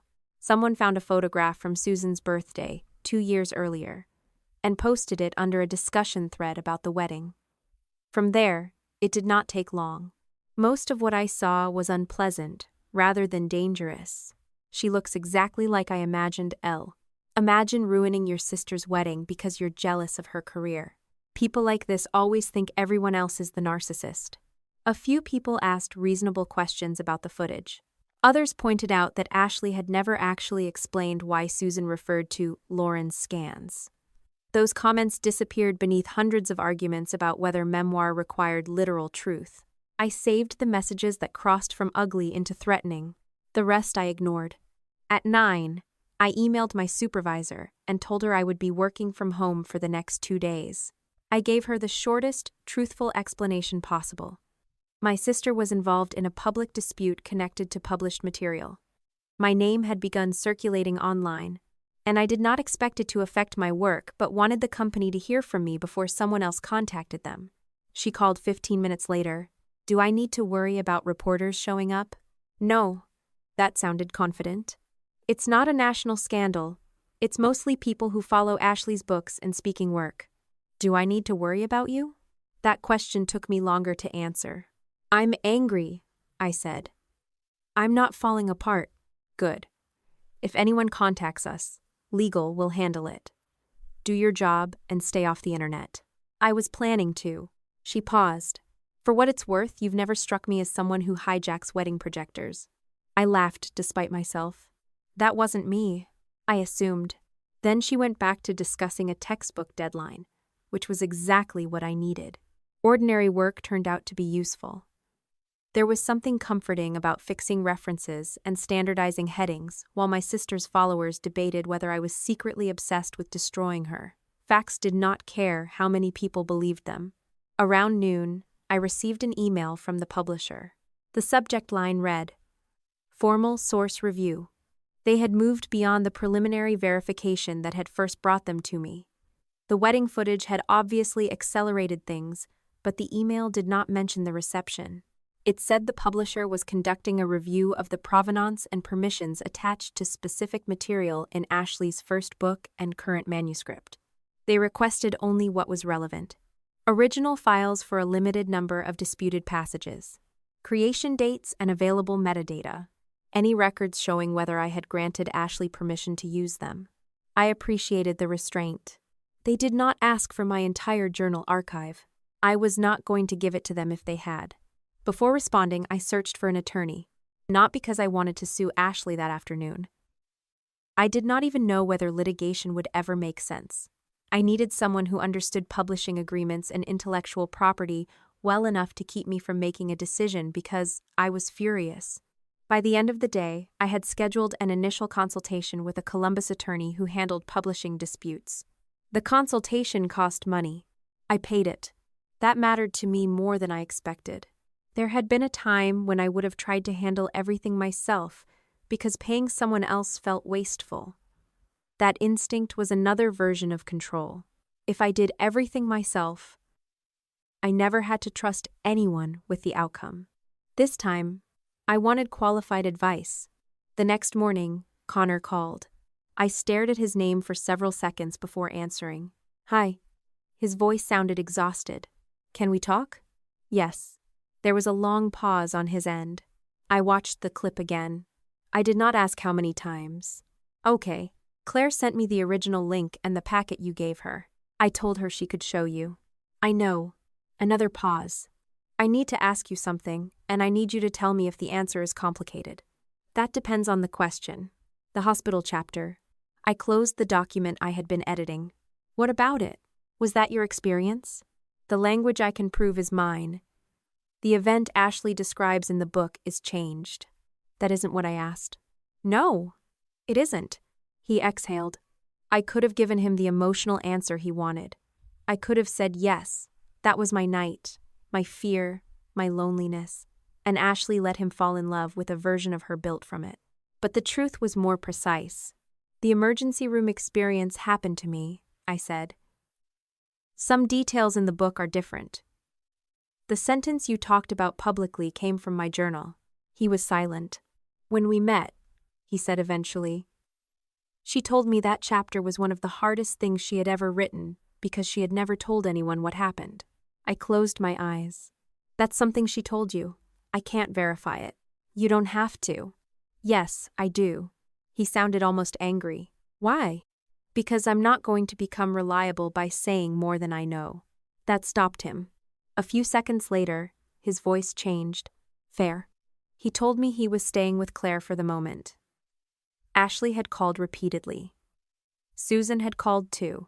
Connor had not made any permanent decisions, and I was relieved to hear him say that, not because I wanted him to stay married, but because anyone who made permanent legal decisions 48 hours after a public humiliation, would have been acting from shock. I need copies of whatever you're comfortable sharing, he said. I'll send them through counsel once I have one. You already hired a lawyer? I scheduled a consultation. He gave a humorless laugh. Of course you did. What does that mean? Nothing bad. It means Ashley always said you turned every disagreement into documentation. The old irritation rose. Then he added, I'm starting to understand why. I did not know what to do with that, so I ignored it. Connor, I need you to understand something else. I am not claiming every story in Ashley's book belongs to me. I didn't think you were. You might after reading the comparison. Some events happened to both of us. Some she remembers differently. Some things I think she distorted. I'm only willing to make claims about what I can show. That makes you sound more believable than the statement she posted. That's not the point. I know. This time, I believed him. Before we ended the call, Connor said something I had not expected. I owe you an apology. For what? For already having an opinion about you before I knew you. I knew exactly what he meant. Lat. Yes. I leaned back. You read a book about me written by someone who was angry with me. I read a memoir written by the woman I loved. That's not the same thing. No. He did not defend himself. That was probably why I did not attack him. I'm not asking you to apologize for believing your wife, I said. I am asking you to remember you never asked me whether her version was mine. I will.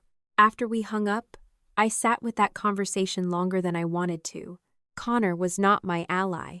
He was not another victim I needed to rescue. He was a man discovering that someone he trusted had allowed him to build intimacy around things that were not fully hers. Whatever he did with that information was his responsibility. Mine was narrower.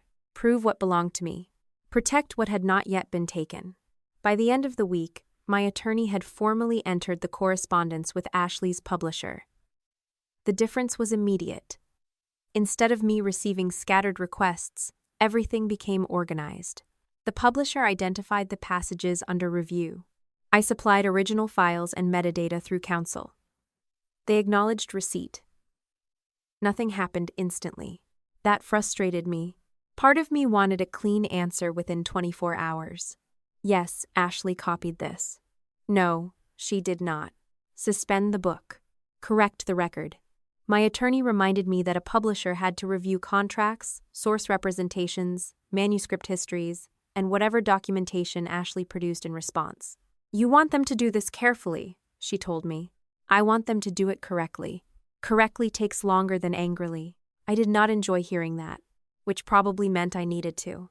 Ashley called me that evening. I considered letting it go to voicemail. Then I answered because I wanted to know what she thought she could still say to me. Her first words were, Are you seriously involving lawyers? You have a publisher involving rights people. That's not the same thing. It is from where I'm sitting. You know what I mean. I don't. She made a frustrated sound. Lauren, this is getting insane. What part? All of it. The video, Connor leaving, people dissecting my book online. Now legal review. I didn't post the video.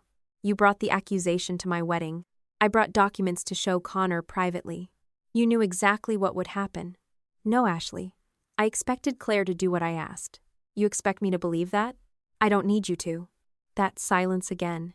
Then she changed tactics. Her voice softened. You know that book helped people. I looked out the window of my apartment. I'm sure it did. So what are you trying to do? Make them unread it? Tell people their connection to it was fake? No. Then why does this matter so much? I almost answered emotionally. Instead, I asked, do you believe helping people gives you permission to use private writing that isn't yours? That's not what happened. What happened? We grew up in the same house. That isn't an answer. We experienced the same things. Some things. Exactly. Shared events are not the same as shared sentences. She exhaled sharply. You edit textbooks, Lauren. You know stories change in revision. Revision doesn't change who wrote the source. God, listen to yourself. I am. You turn everything into ownership. No, I'm turning my writing into ownership. That stopped her. When she spoke again, she sounded tired. There's a way to fix this. I waited. We say the book drew from shared family memories and writings. We acknowledged that the line between individual memory and family history was messy. You get credit where it makes sense. We move forward. We? Yes. You want me to say I collaborated with you. I didn't say collaborated. You want me to say you had permission. I want you to stop acting like this was theft. I felt something settle inside me. Not anger. Clarity. If your publisher asks where the source material came from, I said, tell them. I have. Good. Mom gave me family records. There it was. I stopped moving. Ashley continued before I could speak. She told me I could use them. She said they belonged to the family. My heartbeat changed. Which records? You know what I mean. No, I don't. Old writings, notes, things from the house. Mine? Silence. I did not fill it. Ashley finally said, I'm not doing this with you. You called me. I called because I'm trying to stop this from becoming uglier. Then answer the publisher honestly. She hung up. I did not call back. The next morning, I sent my attorney a summary of the conversation while it was fresh. I was careful to distinguish what Ashley had said from what I inferred. Mom gave me family records. She told me I could use them.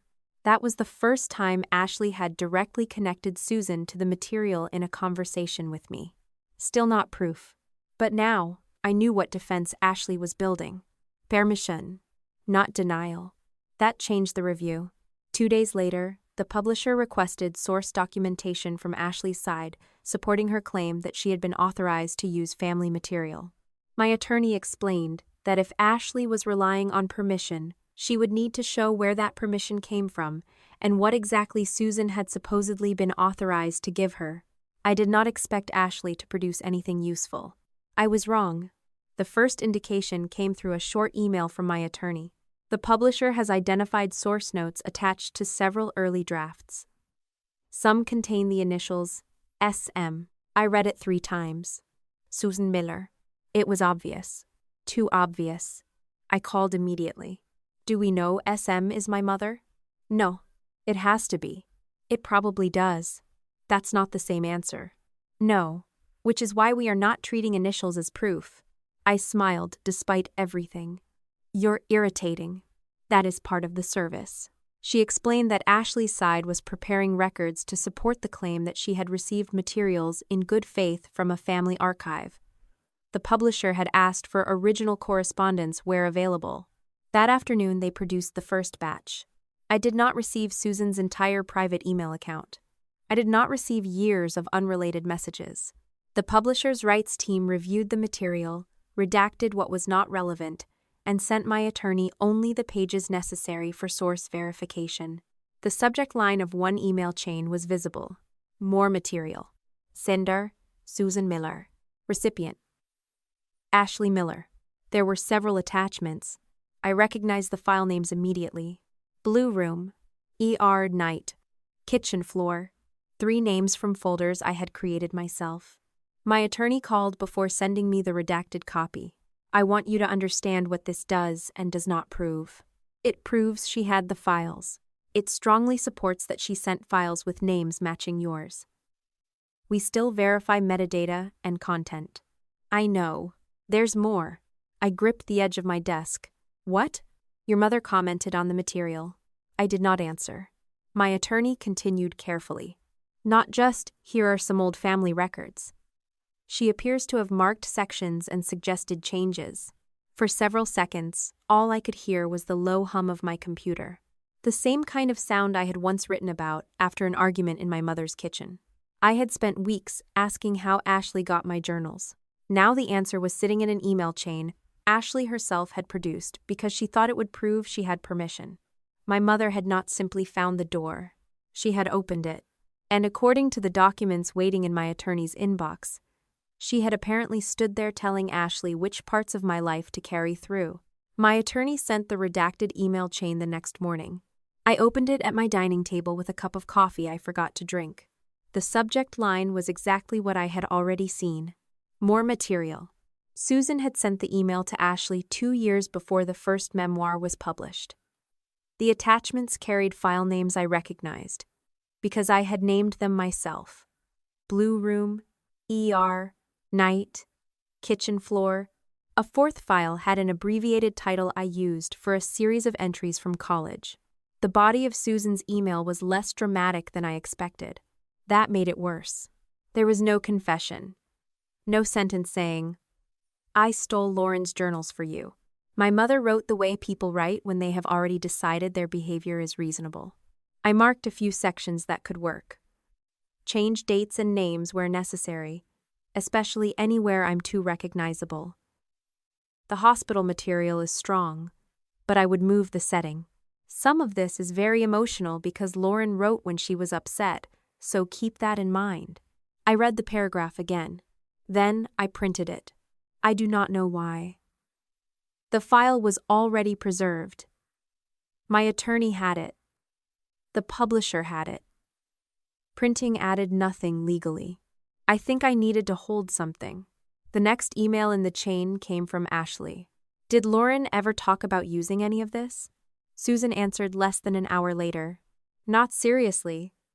She left these things here years ago and never wanted anyone to read them. She was always writing when she was angry. You're not publishing her diary. You're reconstructing family experiences. That sentence stayed with me. You're not publishing her diary. As if changing the location of a hospital or the age of the person sitting in it transformed my sentences into something else. Ashley replied that she wanted to be careful because some passages sounded very Lauren. Susan's response was almost editorial. Then change the structure. Use the idea, not every line. Dates, locations, identifying details. Make it fit your voice. My mother had not simply opened a folder. She had read enough to recognize my voice. Enough to know what needed disguising. Enough to tell Ashley how to make it look less like mine. I called my attorney. What exactly did Ashley's side think these emails would prove? Permission. Permission from someone who didn't own the writing. That is one of the problems. She literally says I didn't want anyone to read it. Yes. I stared at the printed page. So why produce this? Because their position appears to be that your mother believed she had authority over family records kept in her home, and Ashley relied on that representation in good faith. Did anyone ask whether good faith usually includes changing, identifying details because the original writer might recognize herself? My attorney paused. That is also one of the problems. I almost laughed. Not because any of it was funny, because Ashley had finally encountered the limit of narrative. For years, she had been able to make a difficult fact softer by changing its framing. A controlling sister became an estranged sister. A copied experience became a composite memory. A private journal became a family archive. But an email was an email. It did not care what Ashley called it afterward. The publisher's source team had also compared the attachments to the originals I provided. The metadata on Susan's copies lined up with the period when the old silver laptop was still authenticated to my cloud account. The export dates fell during the months that machine sat in Susan's house. That completed the path I had been trying to prove. I wrote on the new laptop.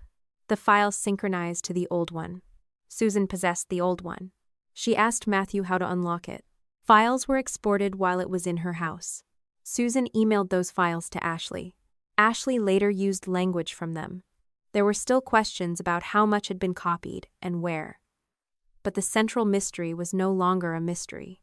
My mother had been the door. The thing I could not understand was why. Favoritism explained part of it. Susan had always protected Ashley faster than she protected me. If Ashley failed, Susan looked for circumstances. If I failed, Susan looked for character. But sending years of private writing was bigger than helping Ashley with a school project or defending her after an argument. I kept reading. More redacted correspondence arrived over the next 2 days. The publisher did not send everything. Only what related to disputed material and source permission. Even within that limited set, a pattern emerged. Susan disliked passages where she could be identified as the person who had caused harm. One comment beside a scanned entry read, "This makes me sound harsher than I was. Could you shift this to both parents, or make the argument less specific?" Another said, "I don't remember saying this exactly. Better to keep the feeling and lose the direct quote." A third, "Change the kitchen to another room." That detail is too obvious. That was when I understood. Susan was not helping Ashley remember the family. She was helping Ashley edit the family into a version Susan could tolerate. The worst things still happened in Ashley's book. There was still neglect, conflict, fear, loneliness. Enough pain to make the memoir compelling, but responsibility blurred. A mother who repeatedly favored one daughter became parents under stress. A specific humiliation became a family pattern. A conversation where Susan had dismissed me became an argument where everyone said things they regretted. Ashley got trauma. Susan got ambiguity. It was an elegant arrangement, and I was the only person who lost ownership of both the words and the roles. The discovery pulled me back to something Susan had said years earlier.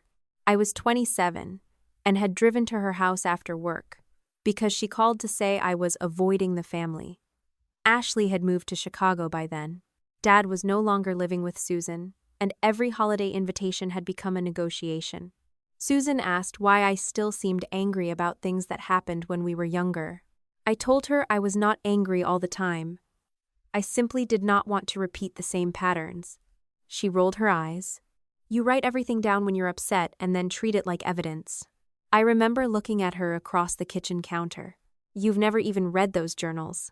She gave a dismissive laugh. I don't need to. I know how you get when you're angry. Everything becomes permanent. I believed her. That was the part that embarrassed me now. Not because trusting your mother not to secretly read private journals is foolish. It is not. I was embarrassed because I had spent years assuming Susan dismissed my writing without knowing what was in it. The emails proved something more deliberate. She knew exactly what was in it. On June 11th, I called her. Not from my apartment. I sat in my car in the parking lot of a public library because I did not want the conversation happening in my home. That may sound symbolic. It was mostly practical. I knew if Susan upset me enough, I wanted somewhere I could end the call, walk inside, and be surrounded by people who expected nothing from me. She answered on the third ring. Well, she said, you finally decided to speak to me. I ignored the opening. Did you give Ashley my journals? Silence. Then, what exactly has that publisher shown you? That was answer enough. Did you give them to her? They weren't journals in the way you keep saying. What were they? Old writings, family memories, notes. They were files in a folder labeled journal. You left that computer in my house for almost a year. So? You clearly weren't protecting it like some state secret. I laughed once. Mom, leaving my laptop in your house did not make everything on it yours. I didn't say it did. You sent files to Ashley. She was trying to write about our family. That wasn't your decision to make. You weren't doing anything with them. There it was. The same logic Ashley had used. Unused meant available. Private meant wasted. If I did not turn pain into a product, apparently the family believed someone else could. I looked through the windshield at an elderly man returning books through the library drop box. Why did you read them? Susan Sahil. I was looking for photos and old family things. I found the folder. And I read some. Some? I don't remember how much. You remembered enough to tell Ashley which sections made you look harsh. Her tone sharpened. So, that's what this is about. You want to prove I was a terrible mother. No. Of course you do. That's what you've always wanted. You keep a record of every mistake and then act like nobody else is allowed to remember anything differently.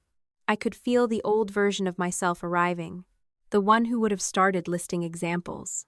Dates, Christmases, things she said when I was 16, things she denied saying when I was 24.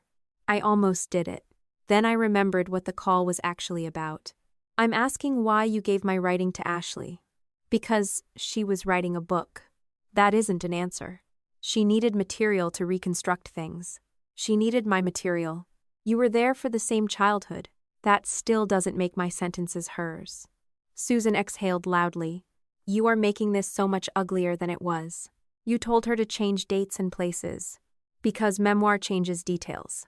You told her to change things where you were too recognizable. I didn't want private family fights dragged out exactly as they happened. But you were fine with my private writing being dragged out as long as nobody knew it was mine. That is not what happened. It's in your email. She went quiet. For once, there was no softer version available. So Susan moved to a different weapon. Do you have any idea what Ashley is going through? I closed my eyes. Connor left the reception. Yes. He is barely speaking to her. That's between them. Her publisher is threatening her career. They're reviewing her source material. Her entire life is falling apart because of this. Because of what she did. Because Claire played that video in front of 200 people after you went to the wedding with a folder of accusations. I told Claire to show it to Connor privately. You brought it there. I brought documents. You knew what could happen. Part of me wanted to deny that completely. But I had already made a decision at the wedding not to lie simply because the truth made me less sympathetic. I knew there was a chance Connor would be angry. A chance? I did not know Claire would play the video publicly. But you wanted Ashley exposed. I stared at the steering wheel. Yes. Susan stopped. I continued before she could use it. Part of me wanted people to see who she really was. I'm not ashamed enough to lie about that. But wanting someone exposed is not the same as creating what exposed them. I didn't write your emails. I didn't put my journals in Ashley's book. I didn't tell Connor the hospital story was hers. You always find a way to make yourself innocent. No. I'm responsible for what I did. You're responsible for what you did. That's the difference. Susan's voice lowered. You're going to destroy this family over old notebooks. The sentence was so familiar in its structure that for a second I almost admired it. Not Ashley. Not Susan. Not the years of taking private material. Me. I was the active verb. You've been telling that story about me my entire life, I said. I'm not arguing with it anymore. What does that mean? It means I'm not discussing whether protecting my own writing is cruel. You're punishing us. No, I'm stopping you from using me. I ended the call. My hands shook afterward. That annoyed me. People like to imagine strong decisions feel strong while you make them. Most of mine have felt terrible. I sat in the parking lot for almost 10 minutes before going inside the library. The next batch of documents arrived that afternoon. Buried in an otherwise ordinary email between Ashley and Susan was a reference to money. Ashley wrote, I sent the research consulting payment. Same account as before. Susan replied, Got it. Thank you. I spent more time on the timeline this round than I expected. I forwarded it to my attorney with one question. Does this matter? Her answer was careful. Potentially as evidence of benefit and participation. Do not characterize it publicly as fraud or anything criminal. We need context. That was reasonable. The amount, according to a limited expense record Ashley's side later provided, was not enormous. It was several $1,000s across different periods. Enough to matter to Susan, but nowhere near the kind of money that would explain everything by itself. I was almost relieved. Greed would have been simpler. Susan had not sold me for a fortune.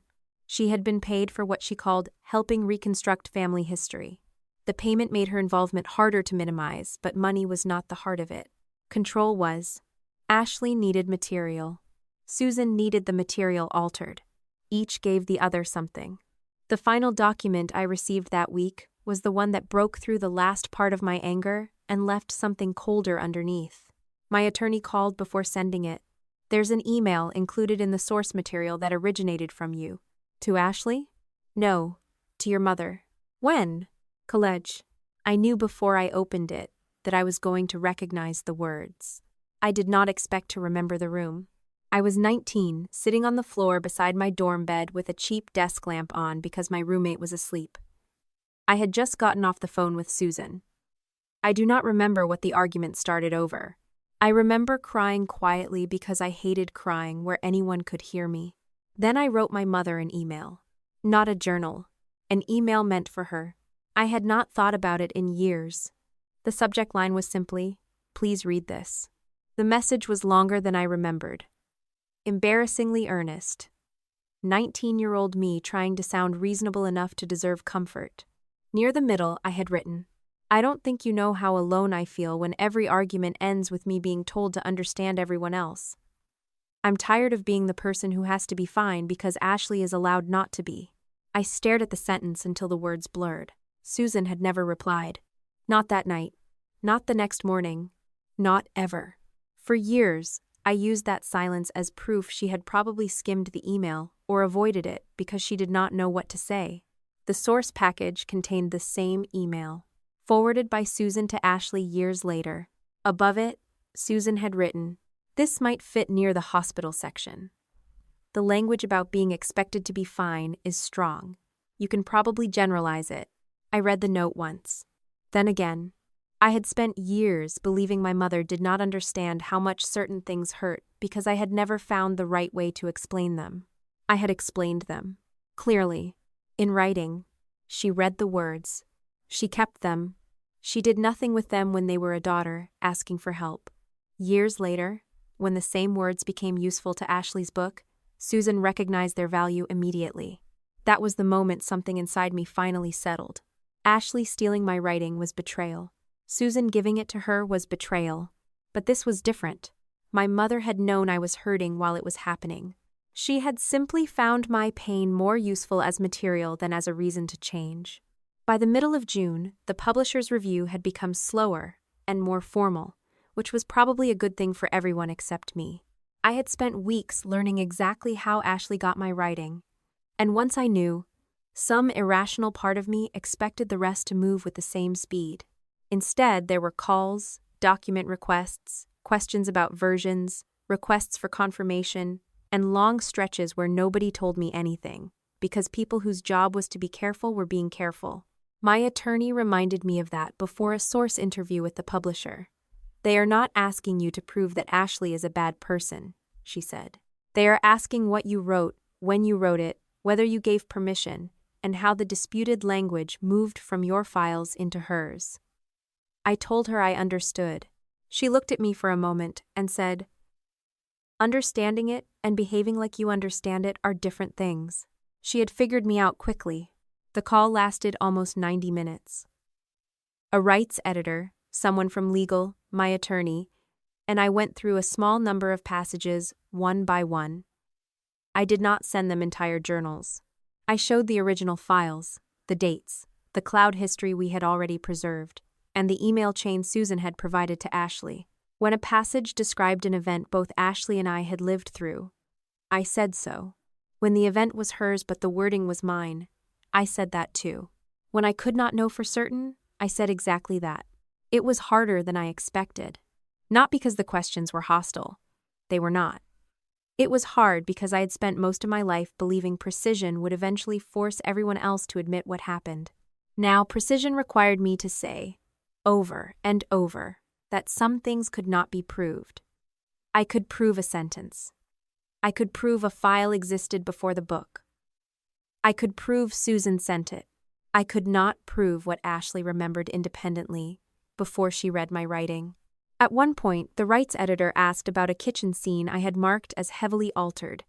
I explained the real event, then stopped myself. "Actually, let me separate that," I said. "I believe the emotional roles were reversed in the book, but that part is based on memory. The language comparison is the stronger issue." The woman nodded and made a note. That small nod affected me more than it should have.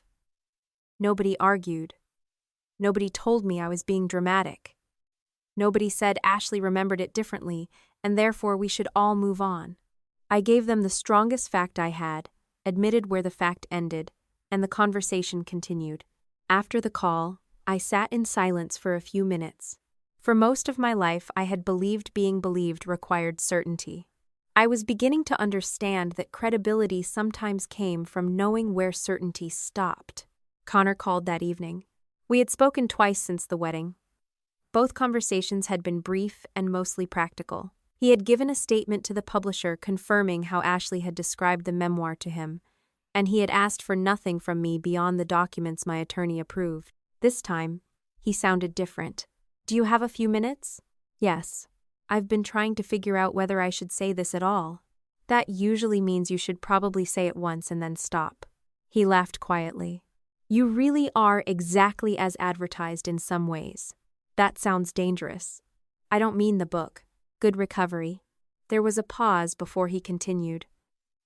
"I owe you a better apology than the one I gave you before." I leaned against the kitchen counter. "For reading Ashley's book?" "No, for treating it like testimony. That was more interesting. Connor told me he had gone back through the memoir since leaving the reception, not because he was trying to identify every borrowed line, but because he wanted to understand how much of his opinion about me had come from the way Ashley framed her sister. A lot, he said. I assumed. I met you already expecting you to be cold. I can be cold. That's not the point. It matters. He sighed. This is what you do. What? You make the accusation against yourself before anyone else can. I did not answer.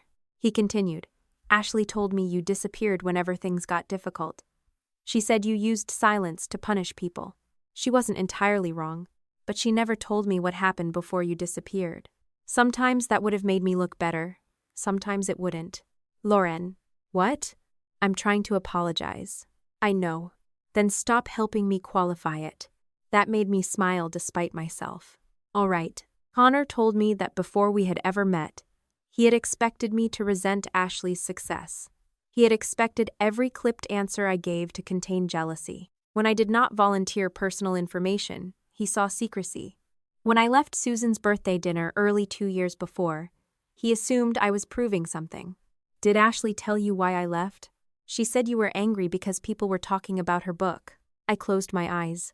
I had left because Susan had spent 20 minutes telling me I should be proud that Ashley had finally found a way to make our childhood mean something. I had told her I was going home before I said something cruel. Apparently, that had become another exhibit in the case against me. Connor waited. I'm not asking you to rewrite me into a good person now, I said. I know. I've been judgmental toward Ashley. I've walked away instead of having conversations. There were years when I thought being more competent made me more mature, and those are not the same thing. I know that too. That irritated me. How? You're admitting it. I had no response to that. Connor told me he and Ashley were still living apart. He had spoken to an attorney, but had not filed anything yet. There were practical matters to sort out, and he did not want to make a legal decision solely because he was furious. That sounds sensible, I said. Claire said you'd approve. Claire is becoming annoying. She learned from me. For the first time since the reception, we both laughed. Then Connor said, the hospital chapter wasn't the only thing she told me happened to her. I felt the humor disappear. What else? I don't want to go through all of it over the phone. Then don't. I just needed you to know the publisher asked me whether Ashley presented the core stories as her own experiences. She did. I told them that. Thank you. I should have asked questions years ago. You had no reason to assume your girlfriend had borrowed her sister's private journals. I had reasons not to judge you. That was different. I let him keep that responsibility. We ended the call without pretending anything between us had been repaired. Connor had not become my friend. He certainly had not become some prize transferred from one sister to another. He was simply a man who had accepted that trusting Ashley did not excuse the conclusions he had drawn about me. That was enough. 3 days later, Ashley's attorney contacted mine with a proposal. When my attorney summarized it, I thought she was joking. She wants to credit you, among other things, for stealing from me. She would not use the word stealing. Of course not. The proposal was carefully written. Ashley would acknowledge that some passages had been informed by family materials that included writings from me. I would receive a percentage related to disputed uses in the first book. Book 2 could include revised material if I approved it. There was even a suggestion that Ashley dedicate the second book partly to the complicated bond between sisters who survived the same family differently. I stared at my attorney across the conference table. That is almost impressive. In what way? She turned, being caught into a collaboration pitch. My attorney's mouth twitched. There is one more condition. Of course there is. They want language from you stating that the material originated in shared family memories and was used by Ashley in good faith. I leaned back. No. You didn't need to think about it? I'll think about money. I'll think about credit. I'll think about restrictions. I'm not signing something that invents permission. That was my assumption. Compensation is not an admission that I helped her write it. No. And I'm not being listed as a co-author. No one has proposed that exactly. They're approaching it. My attorney nodded. What if they offer enough money? I still don't become her collaborator retroactively. You're allowed to be compensated without forgiving the conduct. I know. I said it immediately. but she must have seen something in my face. Do you? I looked down at the proposal. There was still an old reflex in me that wanted to reject every dollar because accepting money felt like letting Ashley say I had always wanted a piece of her success. I could already imagine Susan's version. Lauren was jealous. Lauren wanted credit. Lauren wanted money. Then I thought about all the years Ashley had earned from words she had not asked to use. I'm not going to protect their opinion of me by refusing compensation, I said. Good. But the statement is no. Also good. The next surprise was that Ashley wanted to speak to me directly. My attorney advised me I did not have to. I agreed only after we set clear boundaries. No recording without consent, no agreement made verbally, anything substantive went back through counsel. We met in a conference room at her attorney's office. It was the first time I had seen Ashley since the reception. She looked tired, not destroyed, not unrecognizable. Just tired in a way she usually would have hidden with makeup and posture. She wore cream trousers, a black blouse, and no wedding ring. I noticed. I did not ask. For a moment, neither of us spoke. Then Ashley said, "You look good." "So do you." "That's a lie." "It's polite." She almost smiled. Then the expression disappeared. "I don't know how we got here." I looked at her. "That can't be true. I mean this far." "That, I believe."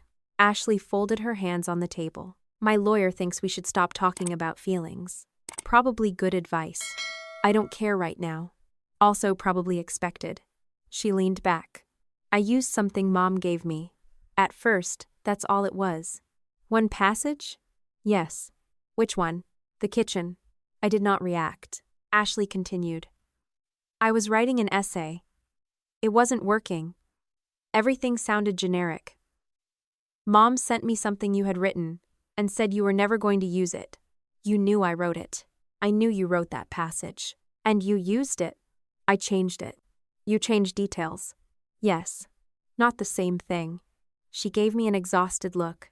"Do you want to understand or do you want to prosecute every sentence I say?" The question was unfair.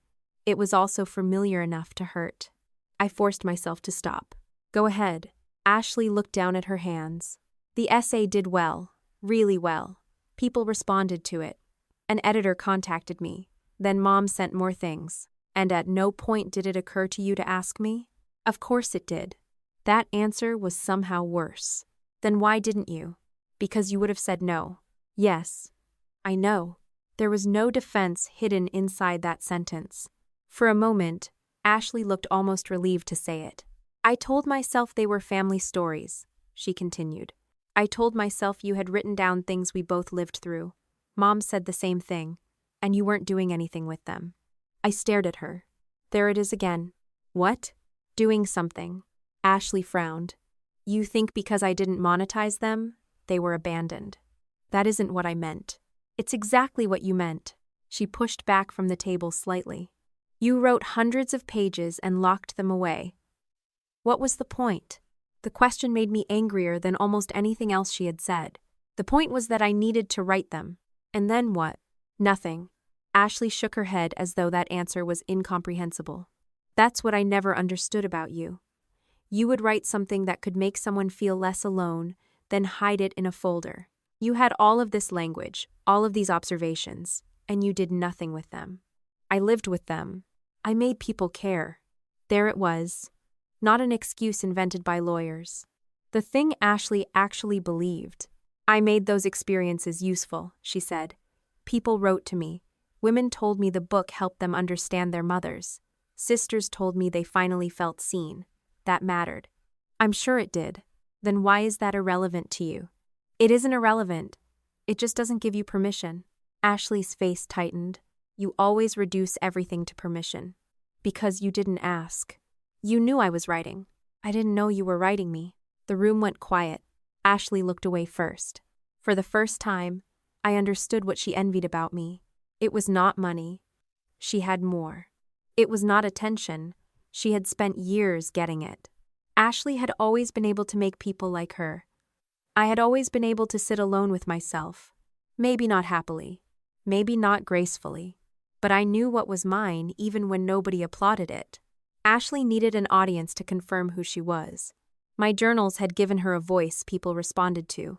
And once that voice became the foundation of her career, she could not admit it had come from somewhere else without questioning everything built on top of it. "I can pay you," she said. "That isn't the part I object to. I can give you credit." "For what?" "The passages, the influence.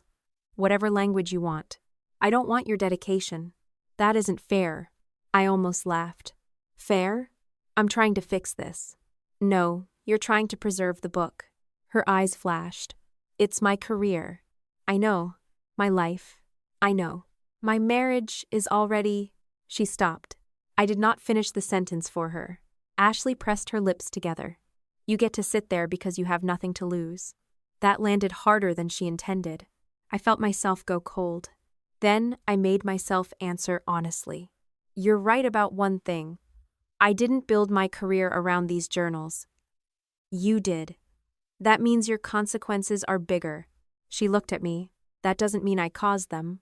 Ashley stood as if she could not stay seated anymore. "Mom told me you didn't care about publishing." "I didn't. She told me you had abandoned the files." "I didn't abandon ownership. She told me they were family records." "You saw my name. I changed things. Because you knew." Ashley turned away. That ended the conversation more effectively than anything I could have said. We left without an agreement. 2 days later, my attorney sent me another source document. The email was from Ashley to Susan, written before she and Connor became engaged.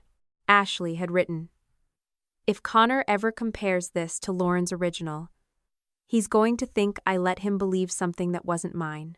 Susan replied that Connor would never see Lauren's journals, and there was no reason to create a problem that did not exist.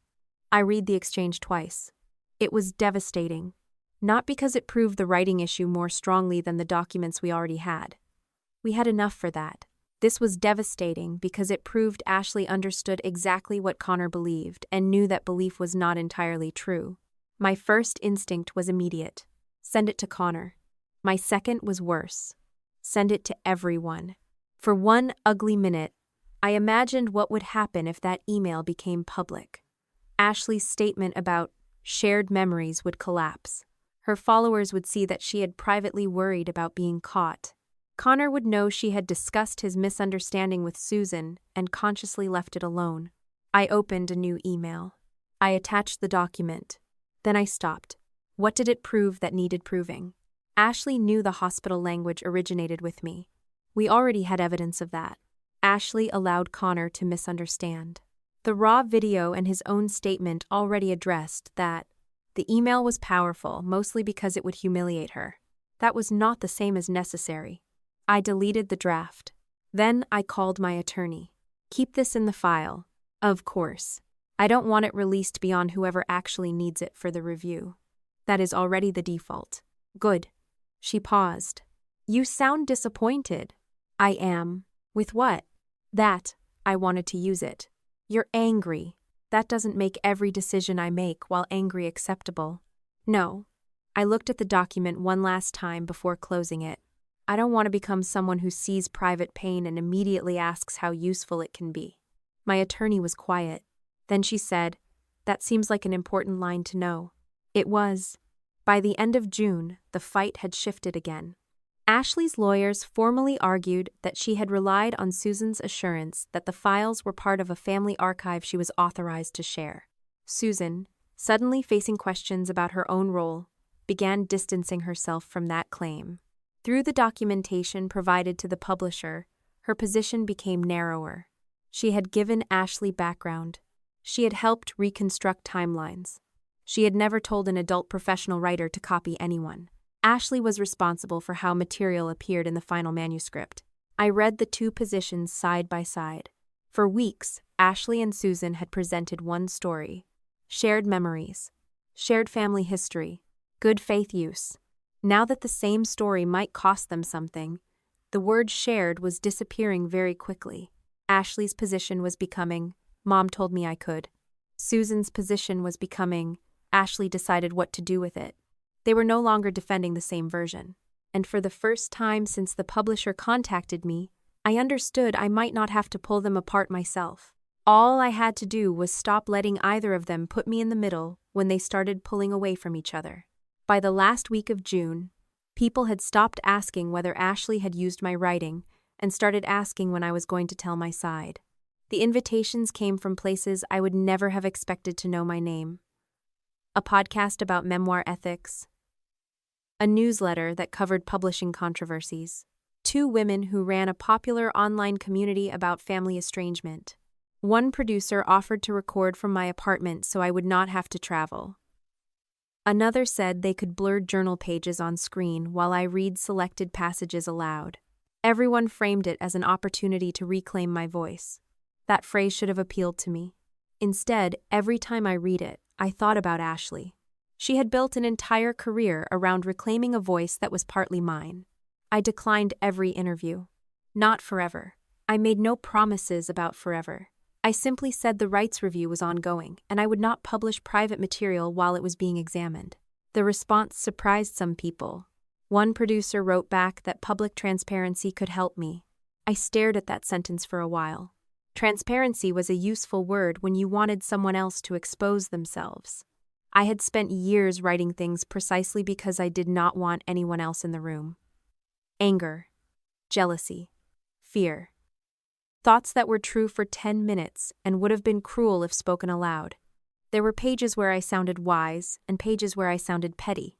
That was what private writing was for. Ashley had already decided usefulness outweighed privacy. I was not going to prove she was wrong by making the same decision faster. My attorney and I spent 2 long afternoons assembling the final packet for the publisher and settlement discussions.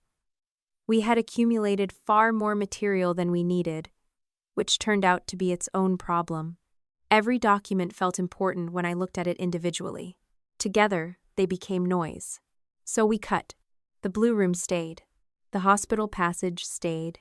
The strongest wording comparisons stayed. The cloud records stayed because they showed how newer entries could have synchronized to the laptop in Susan's house. Matthew's statement stayed, but only as corroboration that Susan had asked how to unlock the machine. We did not pretend it proved what she did afterward. The source emails stayed. Claire's statement stayed. She wrote exactly what happened at the reception, including the part I cared about most. I had asked her not to play the video publicly. She also confirmed the footage had been inside the media workspace given to her by Ashley's publicity videographer for the wedding montage. Connor's statement stayed. He confirmed Ashley had repeatedly described the memoir's major scenes to him as her own experiences, including the hospital story. Erin's statement stayed within the limits of what she had observed professionally. Then we removed things. That was harder. There was an entry from my early 20s describing a fight with Susan so viciously that reading it still made me ashamed. It contained nothing Ashley had used. Gone. A page where I admitted resenting Ashley for how easily people forgave her. Gone. A private email between Ashley and Susan about Connor discovering the hospital story. My attorney looked at me. We could arguably justify keeping this in a litigation file. Keep it in the file. But not the packet? No. Why? Because we already proved she knew. She waited. I knew what she was waiting for. And because this one would hurt her more than it would prove anything. My attorney nodded and removed it. That was the line I kept returning to. Evidence should establish something. A weapon only needed to hurt. I was angry enough to use both. I was trying to use only the first. The private settlement discussion became serious on June 29th. By then, the parties were finally clear enough that I understood who was negotiating with whom. The publisher was conducting its own review.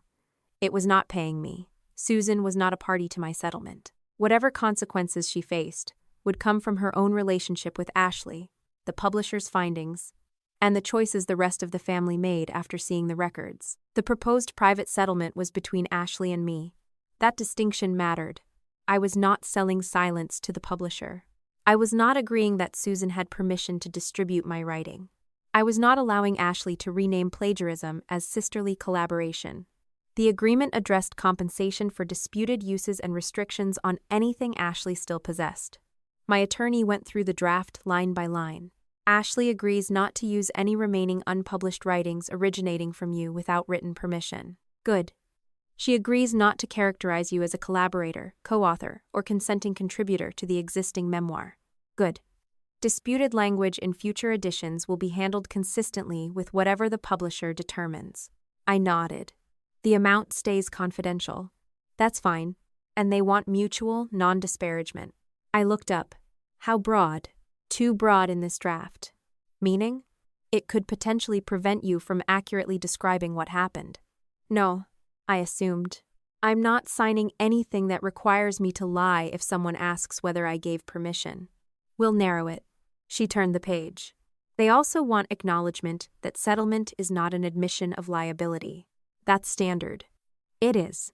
I don't care what phrase they need if it doesn't require me to endorse their version. My attorney looked almost pleased. You're getting easier. I'm becoming expensive. That too. The amount on the preliminary offer was significant enough to matter, and ordinary enough not to change my life. I would not be buying a mansion. I would not retire. I would not dramatically quit my job and become a famous author. It compensated me for something that had made Ashley money. That was enough. The old version of me still had one objection. If I accepted, Susan would say I had wanted money. Ashley's remaining followers would say the same thing. My attorney must have seen the hesitation. What? I know exactly how they'll describe this. Does that change whether the use occurred? No. Does it change whether Ashley profited? No. Does it change whether you're entitled to negotiate compensation? No. Then you are considering giving up money to preserve the opinion of people who already think badly of you. I hated when she made things simple. I know. Do you? Yes. I looked at the number again. I'm taking the money. Good. And I'm not giving it away afterward to make myself feel morally pure. She laughed. I wasn't going to suggest that. I might have suggested it to myself. Don't. That evening, I went grocery shopping and bought the expensive olive oil I normally talked myself out of. It was not a symbolic act of liberation. It cost $19. But I remember standing in the aisle and thinking that for once, I was not going to perform indifference to money just so nobody could accuse me of caring about it. Ashley had profited from my work. Compensation did not make me greedy. It made the cost stop being entirely mine. The next development came from the financial records Ashley's side had submitted to support the idea that Susan had functioned as a family researcher, rather than someone covertly supplying private material.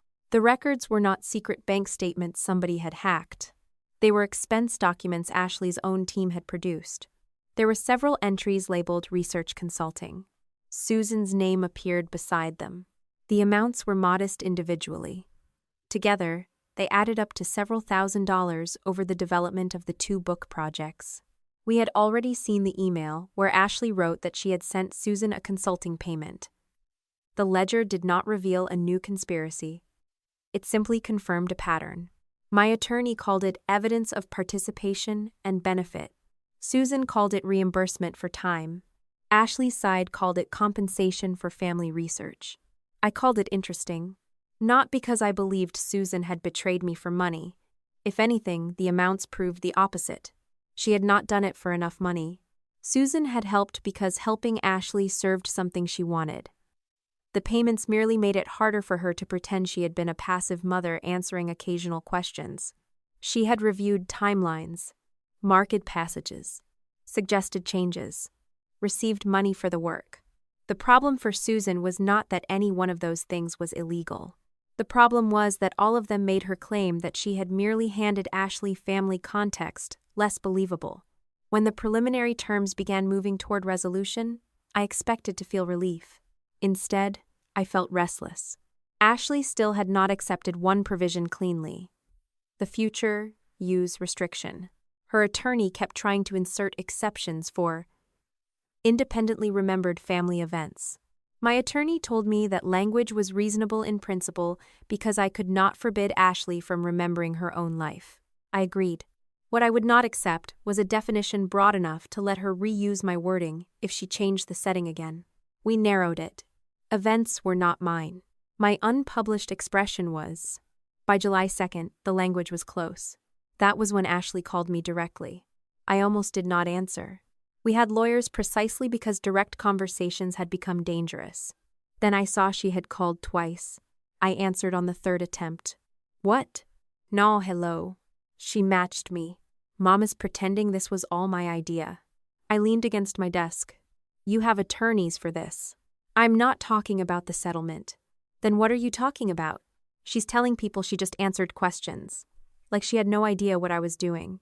I said nothing. Ashley continued. She gave me the files. Yes. She selected the sections. Yes. She told me what to change. Yes. Why do you keep saying yes like none of this matters? It matters. Then tell them. Tell who? The publisher. Anyone asking, tell them Mom started it. I closed my eyes. There it was. The invitation. For years, Susan had made me the difficult daughter whenever responsibility became uncomfortable. Now, Ashley wanted me to help make Susan the architect of everything, so Ashley could become the daughter who had been manipulated. She did start part of it, I said. Part? She opened the door. She gave me your journals. And you used them. She told me they were family material. You knew my name was on them. She told me you had abandoned them. You knew how to call me. Ashley inhaled sharply. You have no idea what it was like. What was like? Having something finally work. I did not interrupt. The first essay got attention. Then the editor called. Then the book happened. Everyone suddenly thought I had something important to say. Do you know what Mom told me? She said I had finally found the thing I was meant to do. I heard the fear beneath the anger. Not fear of lawyers. Fear of losing the explanation she had built for herself. And after that? I asked. What? When did it stop being Mom's decision? Silence. Ashley, you don't understand. I understand she gave you the first material. I also understand you were an adult every time you used the next one. You always do this. Do what? Make everything sound simple. No, I'm refusing to make it simple enough for you to be innocent. She went quiet. Then she said. She opened the door. Yes. So say that. I will. Ashley exhaled in relief. Then I finished. And you walked through it. The relief vanished. You really hate me. That was the easiest accusation she could have made. Years earlier, I might have rushed to deny it. I don't know what I feel about you yet, I said. But I'm not taking your responsibility away because you're my sister. She was our mother. Yes, she told me this was okay. And at some point, you knew it wasn't. You can't prove what I knew. No. I looked at the notes on my desk. But you can. Ashley hung up. I wrote down the conversation while I still remembered the exact sequence. Not because I thought it was a confession. It was not. Mostly it reminded me how differently Ashley and I understood responsibility. She believed Susan's first permission reduced every decision afterward. I believed explanations stopped being excuses once you saw enough to choose differently. On July 3rd, my attorney told me Ashley's publicist was pushing for an interview. That seems like a terrible idea, I said. I agree. Does her attorney? Also, yes. So she's doing it? Apparently. I stared at the ceiling. Why? Her public career is built on talking. That answer was so obvious I had missed it. Silence was tolerable to me. For Ashley, silence was disappearance. Every day she did not define what happened. Other people did it for her. The publisher reviewed. Former readers compared passages. Commenters dissected the wedding video. Susan's role started appearing in industry reporting after the existence of family source materials became known. Ashley could not stand watching a narrative exist without controlling it. I understood because Susan had the same problem in a different form. The interview was scheduled for July 5th. My attorney told me not to watch live. I watched anyway. It was not a major network event. Ashley appeared on a popular podcast with a large audience in the memoir and self-help world. The host was sympathetic without being completely soft. Ashley wore pale blue and looked tired, in a way that seemed carefully unmanaged. She began by saying the last several weeks had been devastating. She said she regretted that private family conflicts had become public. She said memoir was complicated because families remembered events differently. All predictable. Then the host asked the question I had been waiting for. Did you use private writings belonging to your sister? Ashley paused. I worked from materials my mother gave me and described as family records. The host did not rescue her. Were some of those materials written by Lauren? Yes. Did Lauren give you permission? Another pause. I believed my mother had the right to share the family archive she had preserved. I actually said, "No, you didn't," to my laptop screen. Not because I could prove exactly what Ashley believed the first day, because I had read her later questions to Susan. Did Lauren ever talk about using any of this? That was not the question of someone who never understood authorship mattered. The host continued, "So your position is that your mother told you the material could be used?"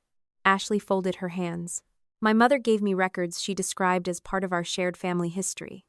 I relied on that. If I misunderstood the scope of what I had permission to use, I take responsibility for not asking more questions. It was good. Very good. Ashley always knew how to confess to a smaller failure, in a way that protected her from the larger one. I should have asked more questions. Not. I knew Lauren had not been asked. The host brought up the wedding footage. Ashley said it was a private conversation taken out of context. When asked why Susan said to change dates and locations around Lauren's scans, Ashley said memoirists routinely alter identifying details. Technically true, carefully incomplete. Then she said the sentence that changed everything. My mother was deeply involved in gathering and organizing those materials. I trusted her understanding of what belonged to the family and what could be used. There was no direct attack. She did not need one. Ashley had just placed Susan between herself and the source files for thousands of listeners. By the end of the interview, she had apologized for insufficient source clarity, expressed regret for pain caused to me, and framed herself as an author who had relied too heavily on a parent's representation of family materials. It would not save her completely, but I understood why she had done it. For the first time, Ashley had a story in which she could remain both responsible and victimized. I closed the laptop. My phone rang almost immediately. Susan. I let it ring. Then again, I let it ring a second time. A text appeared. Did you watch that? I did not answer. Another arrived. She is blaming me for everything.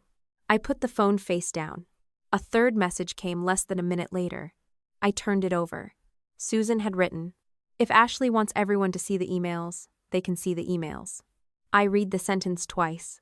Then I leaned back in my chair. Any competent attorney would have told Susan not to do what she was threatening. She had already produced relevant documents privately. The publisher already had them. My attorney had them. Nothing good could come from turning selected emails into a public defense while the review was still active. Susan knew that. I knew she knew that. But Ashley had just done the one thing Susan could never tolerate. She had taken control of the family story away from her. And if there was one lesson I had learned about my mother, it was that Susan would accept almost any consequence before she accepted someone else getting the last word. Susan waited less than 24 hours. By the afternoon of July 6th, she had posted a statement to her public Facebook page, which until then had mostly contained photographs of flowers, birthday dinners, and inspirational quotes about family. She did not call it a response to Ashley. She called it a clarification for people who have heard only one side. That was very Susan. She opened by saying she loved both of her daughters equally. Whenever my mother began with equality, somebody was about to be blamed. She wrote that she had spent years supporting Ashley's writing career and had occasionally helped answer questions about our childhood. She insisted she had never authorized anyone to take credit for another person's work. According to Susan, Ashley was an adult professional writer who understood the difference between background material and publishable text. Then she attached screenshots. I stared at the post from my desk while my lunch sat untouched beside me. My first thought was not about Ashley. It was about Susan's attorney. I imagined someone opening an email, seeing the screenshots, and putting their head in their hands. The first attachment was from an exchange between Susan and Ashley during development of the memoir. Ashley had written, "Lauren would kill me if she knew how much of this came from her old files." Susan had highlighted that sentence as if she were presenting Exhibit A in her own defense. Underneath, Ashley asked whether she should change more identifying details. Susan's response began, "Definitely." I marked the sections where dates and locations are too obvious. I closed my eyes. Susan had apparently read only the line she wanted the world to notice. Ashley knew. That was Susan's point. What Susan had forgotten was that the rest of the conversation remained attached. People online noticed within minutes. One commenter wrote, "If you marked the sections, doesn't that mean you knew what she was using?" Another quoted Susan's own words back at her. "I marked the sections. Change dates and locations. Too obvious." The screenshots were not proof of some new crime. The publisher already had the full versions. My attorney already had them. But public perception was different from a rights review. Until then, Susan had been mostly a supporting character in the controversy, the mother who had provided family records. Now she had shown everyone that she was involved in editing how those records appeared. I did not comment. I did not share the post. I sent the link to my attorney and asked one question. "Do I need to do anything?" Her answer came quickly. "No." Then, a minute later, "And please continue doing exactly nothing online." I replied with a thumbs up. It felt almost luxurious. For once, there was no fact I needed to correct. Susan was correcting herself. Ashley responded that evening. Not directly to the Facebook post. That would have looked petty, and Ashley still had better instincts about public image than Susan did. Instead, her representatives released a short statement to the same podcast host who had interviewed her. The language was polished. Ashley said she was saddened that private correspondence had been selectively released. She reiterated that Susan had provided source materials, organized family timelines, suggested passages, and represented herself as having authority to share those records. Then came the sentence I knew would infuriate Susan. My mother was not a passive observer in the creation of the family source archive. Susan called me 7 times that night. I did not answer. On the 8th attempt, she left a voicemail. "Lauren, I need you to call me. Ashley is making it sound like I wrote that book. You know I didn't. You've seen the emails. You know she knew exactly what she was doing." I listened once, then saved it, not because it was evidence I planned to use, because I had learned enough to stop trusting family disputes to memory alone. The next morning, Ashley's side authorized the release of additional records that had already been provided privately during the review. I learned about them because several industry publications summarized the material, and my attorney later confirmed the underlying documents were the same ones we had already seen. There were the research consulting payments. There were emails where Susan suggested reorganizing specific childhood events. There was the forwarded college email I had sent my mother when I was 19. The one where I told her I was tired of always being the daughter expected to be fine. Ashley's team used those documents to support one point. Susan had not merely handed over a box and walked away. She had actively selected, discussed, and sometimes edited source material. It worked. It also hurt Ashley, because every document proving Susan's participation also proved Ashley repeatedly received material she knew originated with me. That was the flaw in both of their strategies. Susan could not prove Ashley knew without proving Susan knew. Ashley could not prove Susan organized the material without proving Ashley accepted and used it.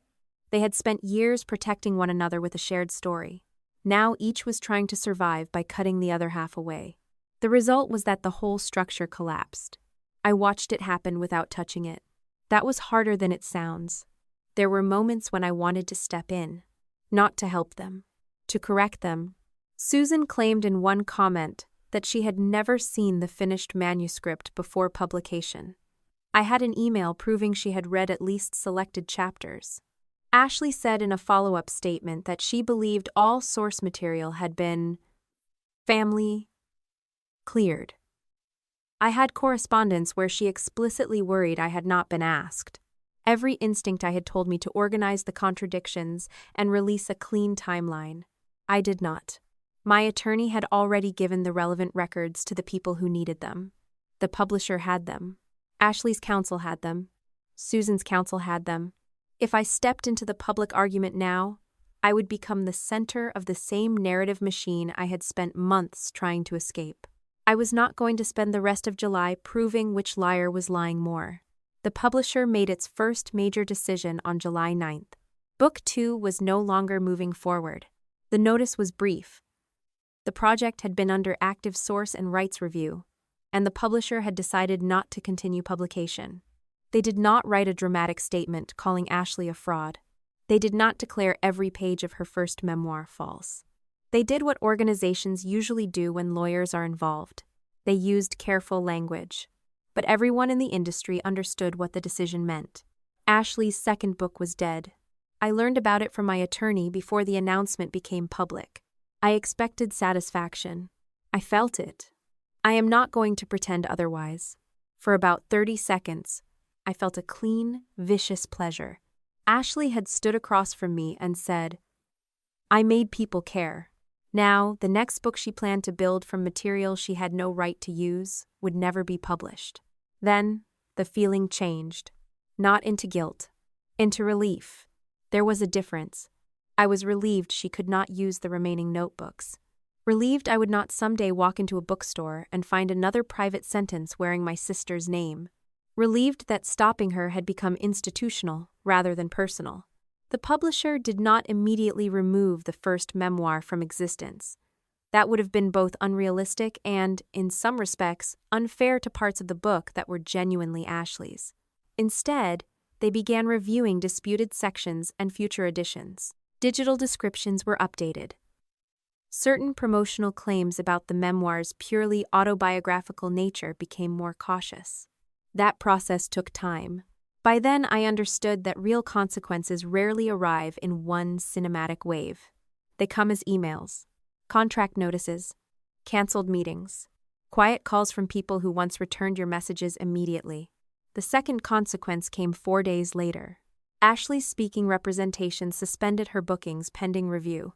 A week after that, they ended the relationship. I found out because an event in Cincinnati where Ashley had been scheduled to speak announced a replacement speaker. Someone sent me the post. I did not share it. The nonprofit Ashley had worked with on programs about family healing issued its own statement, saying it was reviewing her ambassador role. A few days later, her name disappeared from their website. Then an organization that had given her an award for authentic voice in memoir announced that the honor had been withdrawn. That one was almost too perfect. I stared at the headline and actually laughed. Not loudly, not triumphantly, just once. Authentic voice. Of all the awards to lose. Aaron texted me afterward. That one has to feel a little satisfying. I answered honestly. A lot. Then I went back to work. Ashley did not become poor. That mattered. She still had money from previous work. She still had followers. Thousands of people continued defending her. Some argued that the book had helped them, and therefore its source did not matter. Others said families always disagreed about ownership of trauma. A few insisted Susan had manipulated Ashley from the beginning, and Ashley should be treated as another victim. There were enough versions for everyone to pick one.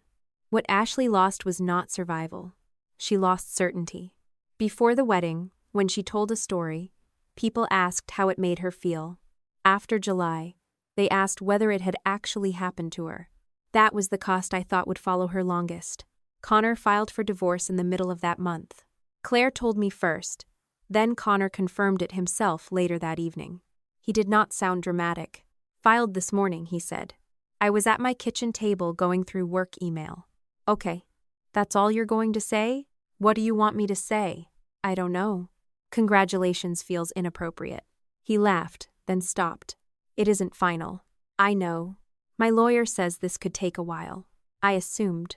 Connor was quiet. Then he said, I wanted you to hear it from me instead of online. I appreciate that.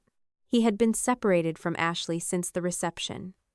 They had tried 2 structured conversations with attorneys and, according to Connor, 1 session with a marriage counselor. I never asked for details. Whatever happened inside those rooms belonged to them. The decision to file was his. I refused to treat it like another point on my scoreboard. Before we ended the call, Connor said, I mailed you something. What? A letter. Why? Because I'm better in writing when I'm apologizing. That is suspiciously self-aware. I've had a difficult summer. I smiled. Apparently. The letter arrived 2 days later. It was 4 pages. I expected it to focus on Ashley.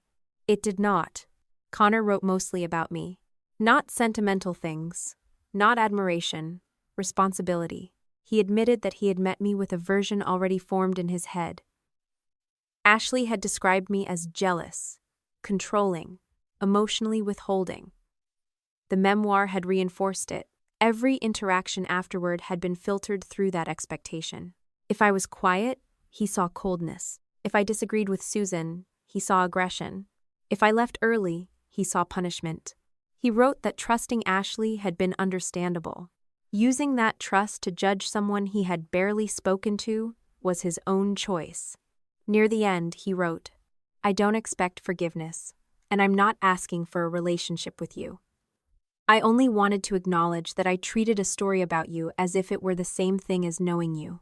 I read that sentence twice, then folded the letter and put it back in the envelope. I did not answer immediately. I eventually sent a short message. "I received it. Thank you for saying that." That was enough. No dramatic reconciliation. No friendship forged from shared betrayal. No ridiculous possibility that because Ashley had lost a husband, I had somehow gained one. Connor was a person whose life had intersected mine because of my sister's choices. I wished him well. From a distance. The fight between Ashley and Susan became uglier around July 17th. I knew only what they separately told me. That distinction mattered. Ashley called first. Her voice sounded raw. "I just left Mom's. I put down the report I had been editing. I'm not sure I'm the person you should call. She said this is all my fault." I said nothing. She said she gave me material, but I was the one who put my name on it. That sounded like Susan. It also sounded true. "What did you say?" Ashley laughed bitterly. "What do you think I said?" I told her she handed me the files. "That is also true. You always have to do that." "Do what?" "Make both sides responsible." "No. Sometimes only one person is responsible." "Not this time." Silence. Ashley breathed into the phone. "She told me I destroyed her relationship with you. I almost admired that one." "How?" "Because if I hadn't used the journals, you never would have known she read them." I leaned back in my chair. There was the Susan logic I knew. The betrayal was not the injury. Discovery was. "I'm going to tell you something once," I said. "Mom's relationship with me is her responsibility. Your relationship with me is yours. She started this. I know. If she hadn't opened that laptop..." She opened the door. Ashley went silent because she remembered the phrase from our earlier conversation. "And I walked through it," she said flatly. "Yes, you really enjoy saying that." "No, I enjoy not lying about it. You think you're so much better than both of us." There was enough truth in that accusation to make me stop. Earlier in the summer, I might have denied it instantly. Instead, I said, "Sometimes I do." Ashley did not expect that. Neither did I. I continued, "I've spent years thinking I was smarter than you because I could see the family patterns you kept participating in. That doesn't make everything I think about you fair. Then why are you doing this?" "Because my flaws do not turn your decisions into mine." She was quiet. "That is the problem," I said. "You and Mom keep trying to find the version where one person carries everything. She wants you to be the greedy daughter who twisted innocent help. You want her to be the manipulative mother who made you do it. Neither version is true enough." Ashley's voice dropped. "You have no idea what she said to me when this started." "You're right. She told me you would never publish. She told me you hated people reading your work. She told me you'd buried everything because you wanted to stay angry." That sounds like her. She made it feel normal. "I believe you." That surprised her. "So you understand. I understand why you crossed the first line." Her breathing changed. "I don't understand why you kept crossing them after you knew there was a line." Ashley did not answer. Eventually she said, "Tell the publisher Mom started it." I closed my eyes. We had arrived at the same request again. "They already have the emails." "That's not what I mean." "I know. Say it publicly." "No." "Why?" "Because then you'll use my sentence to turn yourself into the only victim." "That isn't fair." It is exactly what you're asking me to do. You're letting her blame me. No. I stood and walked toward my window. You're both responsible. That's the part neither of you can stand. Ashley was silent. I waited. When she finally spoke, her voice was quiet. So you're just done? With this conversation, yes. You always walk away. There it was. The old wound. The accusation that had followed me into Ashley's book. For a second, I nearly stayed on the phone simply to prove I had changed. Then I understood something I wish I had understood 10 years earlier. Staying in a conversation was not automatically maturity. Sometimes staying was just surrendering more time to a fight that had already said everything it could say. I used to walk away because I wanted people to feel what losing access to me felt like, I said. I'm hanging up now because there is nothing else I can tell you. Ashley did not respond. I hope someday you understand the difference. I ended the call. My hands were steady. That mattered to me more than anything I had said. Susan contacted me the next morning.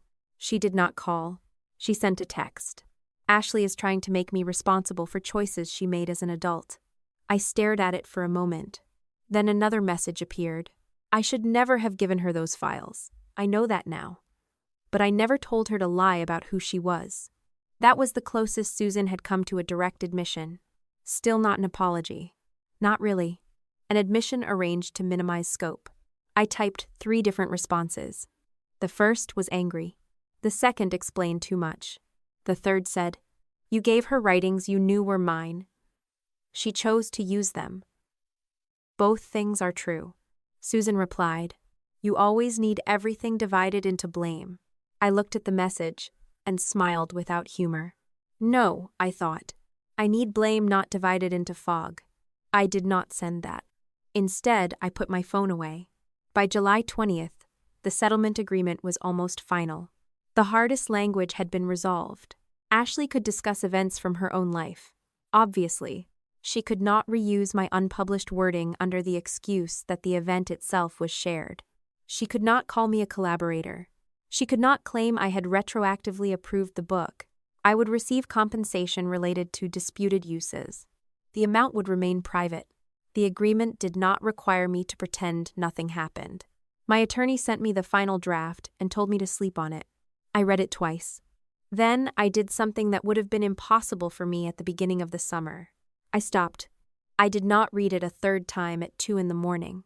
I did not invent hidden traps in every paragraph. I had hired someone qualified to protect my interests. I trusted her. The next morning, I signed. Ashley signed on July 22nd. My attorney called me once the final copies were complete. "That's it," she said. "That sounds suspiciously easy. It took almost 2 months. I mean the ending. This is not the ending. This is one agreement." I knew that. The publisher's decisions were separate. Connor's divorce was separate. Susan was separate. The internet would continue saying whatever it wanted. Still, something had ended.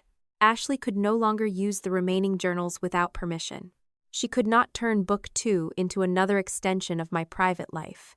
For the first time since May 4th, I knew there was a written boundary outside my own head that someone else was required to respect.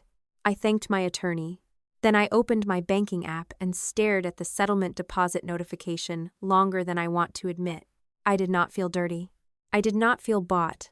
I felt corrected, not healed, not vindicated in every possible way. Corrected. For years, the cost of my family's behavior had moved in one direction. Toward me, I absorbed the discomfort. I left the room. I stayed quiet. I paid emotionally so everyone else could keep their preferred version. This time, the cost had landed somewhere else. I closed the app. Then I went back to work. Less than an hour later, another email arrived. The sender was an agent I did not know personally, but whose name I recognized from several books I had edited years earlier. The subject line was simple: "Your story." I considered deleting it. Instead, I opened it. The message was careful. She said she had followed the provenance dispute through public reporting and had no interest in asking me to release private journals. But if I ever wanted to write about what happened from my own perspective, she believed there would be significant interest. Near the end, she wrote, "You've spent months proving which words were yours. If you ever decide you want to use them publicly under your own name, I would be interested in talking." I sat very still. For years, Ashley had accused me of wasting what I wrote because I kept it private. Now, someone was offering me exactly what Ashley had wanted. An audience. A book. A version of events with my name on the cover. I opened a blank document. The white page filled my screen. For several seconds, I did nothing.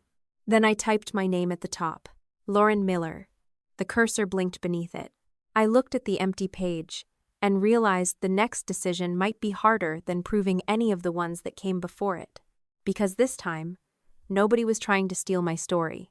They were asking me whether I wanted to give it away.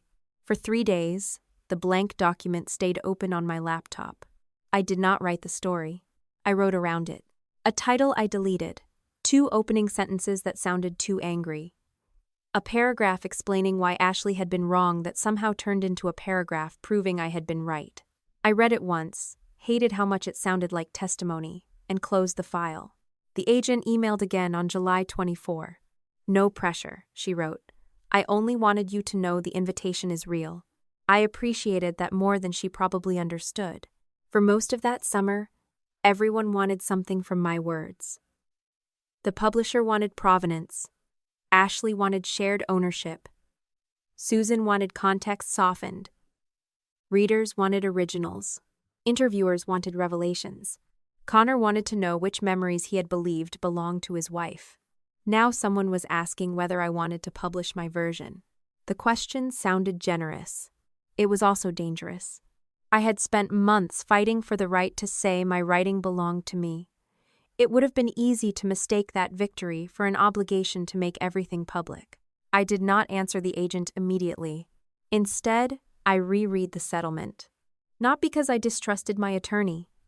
I had learned enough by then to let professionals do the jobs I hired them to do. I read it because I wanted to understand exactly what had changed. Ashley could not use the remaining unpublished journals without written permission. She could not describe me as a collaborator or someone who had knowingly contributed to the memoir. She could not fold disputed material into future projects under the excuse that we had lived through the same family events. I had been compensated for the portions already used. The amount was confidential. It was enough to matter. It was not enough to transform my life. I kept my job. I kept my apartment. I did not buy anything absurd. I increased my retirement contribution, moved some money into savings, paid my attorney, and finally replaced a couch I had hated for 6 years. Then, because I had spent most of my adult life treating enjoyment as something that needed a budget justification, I booked a quiet 4-day trip for later in the year. I did not donate the settlement. I did not return it. I did not create a scholarship in Ashley's name or turn compensation into some noble public gesture so nobody could accuse me of wanting money. Ashley had profited from my work. For once, I was not going to absorb the cost just to look morally cleaner than the people who caused it. The publisher's final decisions arrived in pieces. Book 2 remained cancelled. Their future relationship with Ashley was over. They did not erase the first memoir from existence, and I never expected them to. Some portions had nothing to do with me. Some events belonged to Ashley as much as they belonged to anyone who had lived through them. The disputed sections went through legal and editorial review, and the publisher adjusted how the book was described and handled going forward. That was enough for me. I did not need every copy burned in a ceremonial bonfire. I needed the next book not to contain another page of my private life. That had been achieved. Ashley's professional consequences continued through the end of July. I learned about them through public industry notices, Aaron, and occasionally people who still believed forwarding me links counted as emotional support. Her speaking agency ended its representation. The nonprofit removed her ambassador profile. The memoir award built around authentic voice was formally withdrawn. I laughed again when I saw that one. I could admit that now without worrying it made me cruel. Some consequences are ironic. You are allowed to notice. Ashley still had followers, quite a lot of them. Some insisted she had been manipulated by Susan. Others argued that a story could remain meaningful even if its source was complicated. A few people said the entire dispute proved why families should never write memoirs. I agreed with that last group more than I wanted to. But there was no total destruction. Ashley did not wake up one morning penniless and universally hated. She had savings. She had an audience. She had skills. Whatever I thought of her choices, she was still charismatic, disciplined in front of a camera, and capable of writing when she was not borrowing someone else's language. What she no longer had was automatic trust. That was harder to measure than money. Before the wedding, an audience heard Ashley tell a story and asked what it meant. Afterward, every new statement carried a second question beneath it. Did that actually happen to you? I did not know what she would do with that. I still do not. There is a temptation, when you are telling a story like this, to imagine the antagonist in a perfect final image. Ashley alone at a desk, staring at a blank page, realizing she no longer knows who she is without my words. I cannot tell you that happened. I was not in her apartment. I did not see what she wrote. What I know is simpler. The remaining journal files were legally and contractually off limits to her. No new proposal based on those pages moved forward. Whatever Ashley wrote next would have to come from somewhere else. For me, that was enough. Susan's ending was quieter. She sent me a message on July 26. We all made mistakes. I hope someday we can stop punishing each other and remember we're still family. I read it at work during lunch. The old version of me would have replied with an essay. I would have explained the difference between a mistake and a pattern. I would have listed the files she opened, the emails she sent, the passages she marked, the words I had written to her at 19 that she never answered. I would have tried one final time to force understanding through precision. I typed instead, I'm not discussing this as a shared mistake. I need distance from you for the foreseeable future. Then I sent it. Susan replied almost immediately. So that's it? You're cutting off your own mother? I did not answer. That was not because I wanted her to suffer. Earlier in my life, silence sometimes had been punishment. I could admit that. When someone hurt me, I withdrew and secretly wanted them to notice how completely I could disappear. This felt different. I was not waiting for Susan to chase me. I was not checking whether she had called. I was not imagining the perfect apology that would make me return. I simply did not want the relationship available in its current form. A boundary does not become cruel because the person on the other side dislikes it. Susan tried twice more before the end of the month. One voicemail. One email. Neither contained the words I was looking for. Not, I had no right to read your journals. Not, I had no right to give them to Ashley. Not, I knew you were hurting and I chose not to respond. Instead, she talked about intention. She had been trying to help Ashley. She had believed family memories belonged to everyone. She had never imagined things would get this far. She did not mean to hurt me. All of that might have been true. None of it changed what she did. A few relatives contacted me after the emails became public. My aunt apologized for assuming Ashley's book was accurate about me. One cousin said she had stopped speaking to Susan about anything personal because she no longer trusted where private information might end up. Others defended my mother. She made a bad decision. She was caught between two daughters. Parents make mistakes. I stopped trying to collect votes. I had spent enough of my life believing that if the whole family agreed with me, then my boundary would finally become legitimate. It was legitimate before they voted. Connor's divorce filing remained pending when I am telling you this.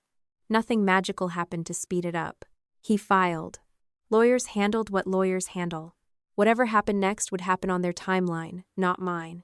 His letter stayed in a drawer in my desk. I read it once more at the end of July. The sentence that stayed with me was not about Ashley. It was about me. I treated a story about you as if it were the same thing as knowing you.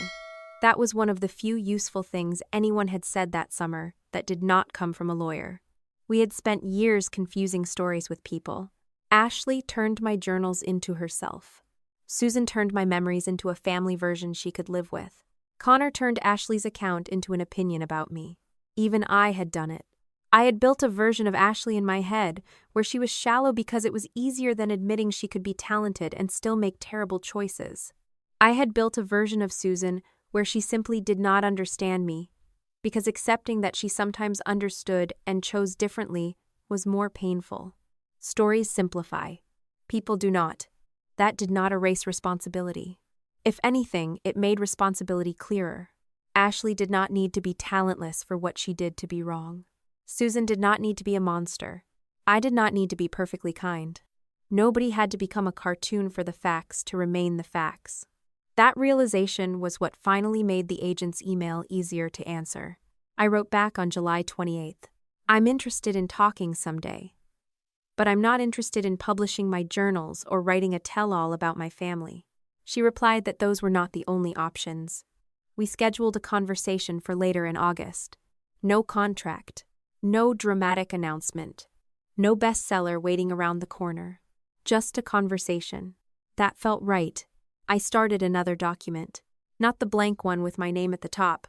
A different file. I wrote about language.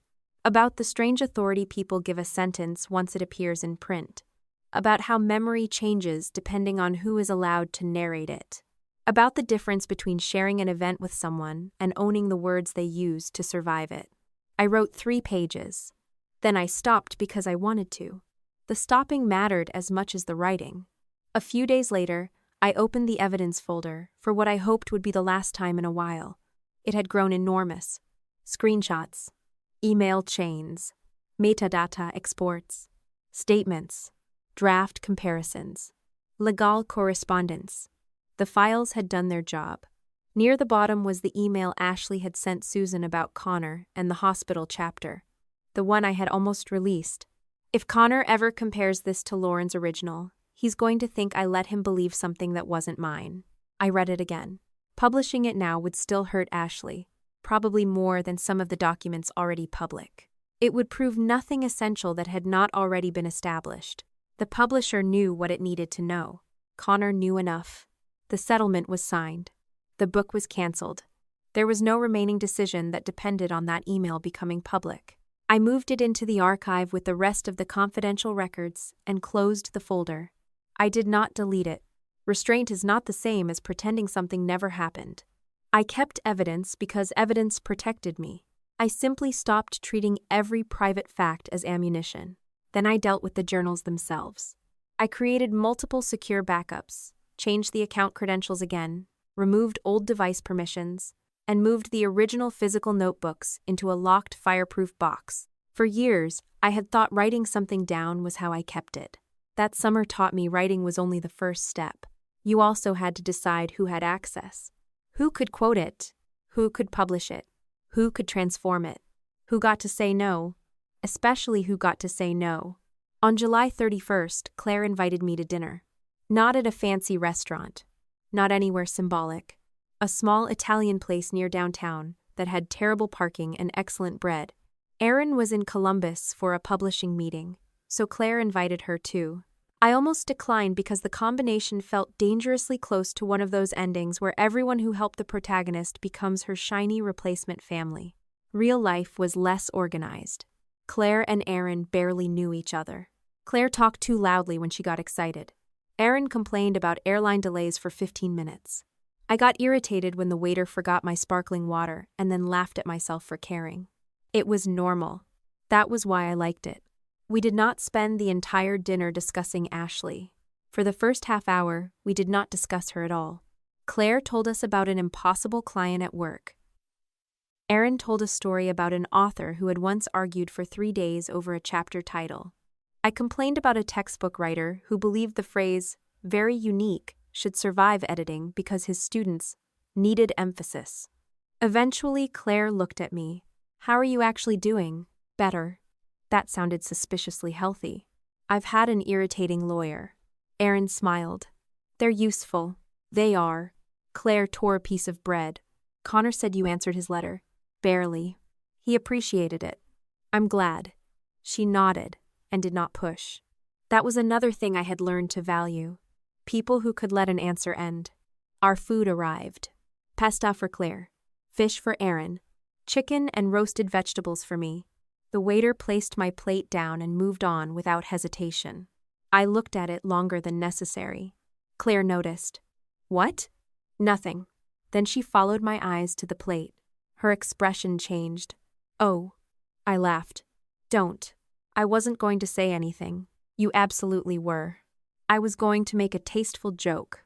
There is no tasteful joke involving that wedding. Aaron looked between us. Am I missing something? Claire said. At the reception, they served her an empty plate with a card saying she wasn't family. Aaron stared at me. I knew about the video. I somehow missed that. Lucky you. That might actually be the cruelest detail. It was certainly the least subtle. Claire became serious. I'm still sorry I played that video. I had wondered whether we would eventually return to it. I know. I would probably make the same choice again. That makes your apology less impressive. I'm trying to be honest. I cut into the chicken. I was angry with you. I know. You ignored what I asked. I know. You also made it impossible for them to turn the clip into another private argument where Connor got pressured before he understood what he'd seen. Claire watched me carefully. That sounds almost like forgiveness. It's not, she smiled. Fair.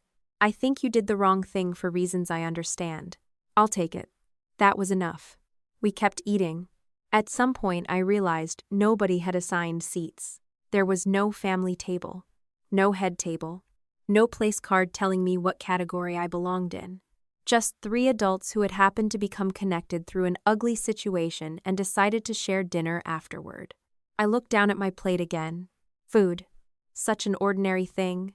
2 months earlier, Susan had believed an empty plate could tell me where I belonged. That was the part that seemed almost ridiculous now. For years, my family had used belonging like a reward. Be easier. Be quieter. Understand Ashley. Stop remembering. Stop correcting. Stop leaving. Then you can be family. The wedding card had simply made the rule visible. Not family. At the time, I thought the revenge would be proving them wrong. Making Susan admit I was family. Making Ashley regret excluding me. Making everyone in that ballroom see that I had been mistreated. By July 31st, I no longer wanted any of those things. I did not need Susan to put me back at her table. I did not need Ashley to call me her sister with enough sincerity to repair what she had done. I did not need 200 wedding guests to reverse their opinion of me. The most important thing I got back that summer was not my reputation. It was authorship. Not only over the sentences in my journals, over my choices. I could take the settlement. I could keep the money. I could refuse an interview. I could write something new. I could leave something private. I could speak to Susan someday or decide I never wanted to. I could forgive Ashley eventually without giving her access again. I could also never forgive her. Those decisions no longer belonged to a family vote. When dinner ended, Claire reached for the check. I stopped her. We're splitting it. You got a settlement. That does not make me responsible for your pasta. Aaron laughed. Claire sighed. There she is. I knew what she meant. For once, I did not hear criticism in it. We split the check 3 ways. Outside, the July air was still warm even though the sun had gone down. We stood on the sidewalk for a few minutes before heading towards separate cars. No dramatic goodbye. No promise that everything from then on would be easy. Just good night. I drove home alone, and I was fine with that. A few days later, when I finally started telling this story, I took the cream-colored card out of the drawer where I had kept it since the wedding. Not family. I had considered throwing it away. Instead, I placed it inside the evidence box with everything else. Not because I still needed it, because there was a difference between keeping a record and living inside it. That card belonged to something that happened to me. It did not get to decide what happened next. For most of my life, I thought the safest way to keep my story was to write everything down. I know better now. Sometimes ownership means putting your name on the page. Sometimes it means showing exactly where the words came from. And sometimes the strongest claim you can make over a story is deciding that it will stay yours, unread and untouched, because not every truth owes the world a performance. When someone crosses your boundaries, you do not have to scream, expose every secret, or destroy them to protect yourself. You can document what happened, keep your evidence, ask qualified people for help, and refuse to accept blame that belongs to someone else. Being family does not give anyone permission to use your private words, money, work, or pain without consent. You can accept fair compensation without feeling guilty, and you can walk away without becoming cruel. Protect your boundaries, choose your battles wisely, and let people face the consequences of their own choices. Subscribe for more family revenge stories like this.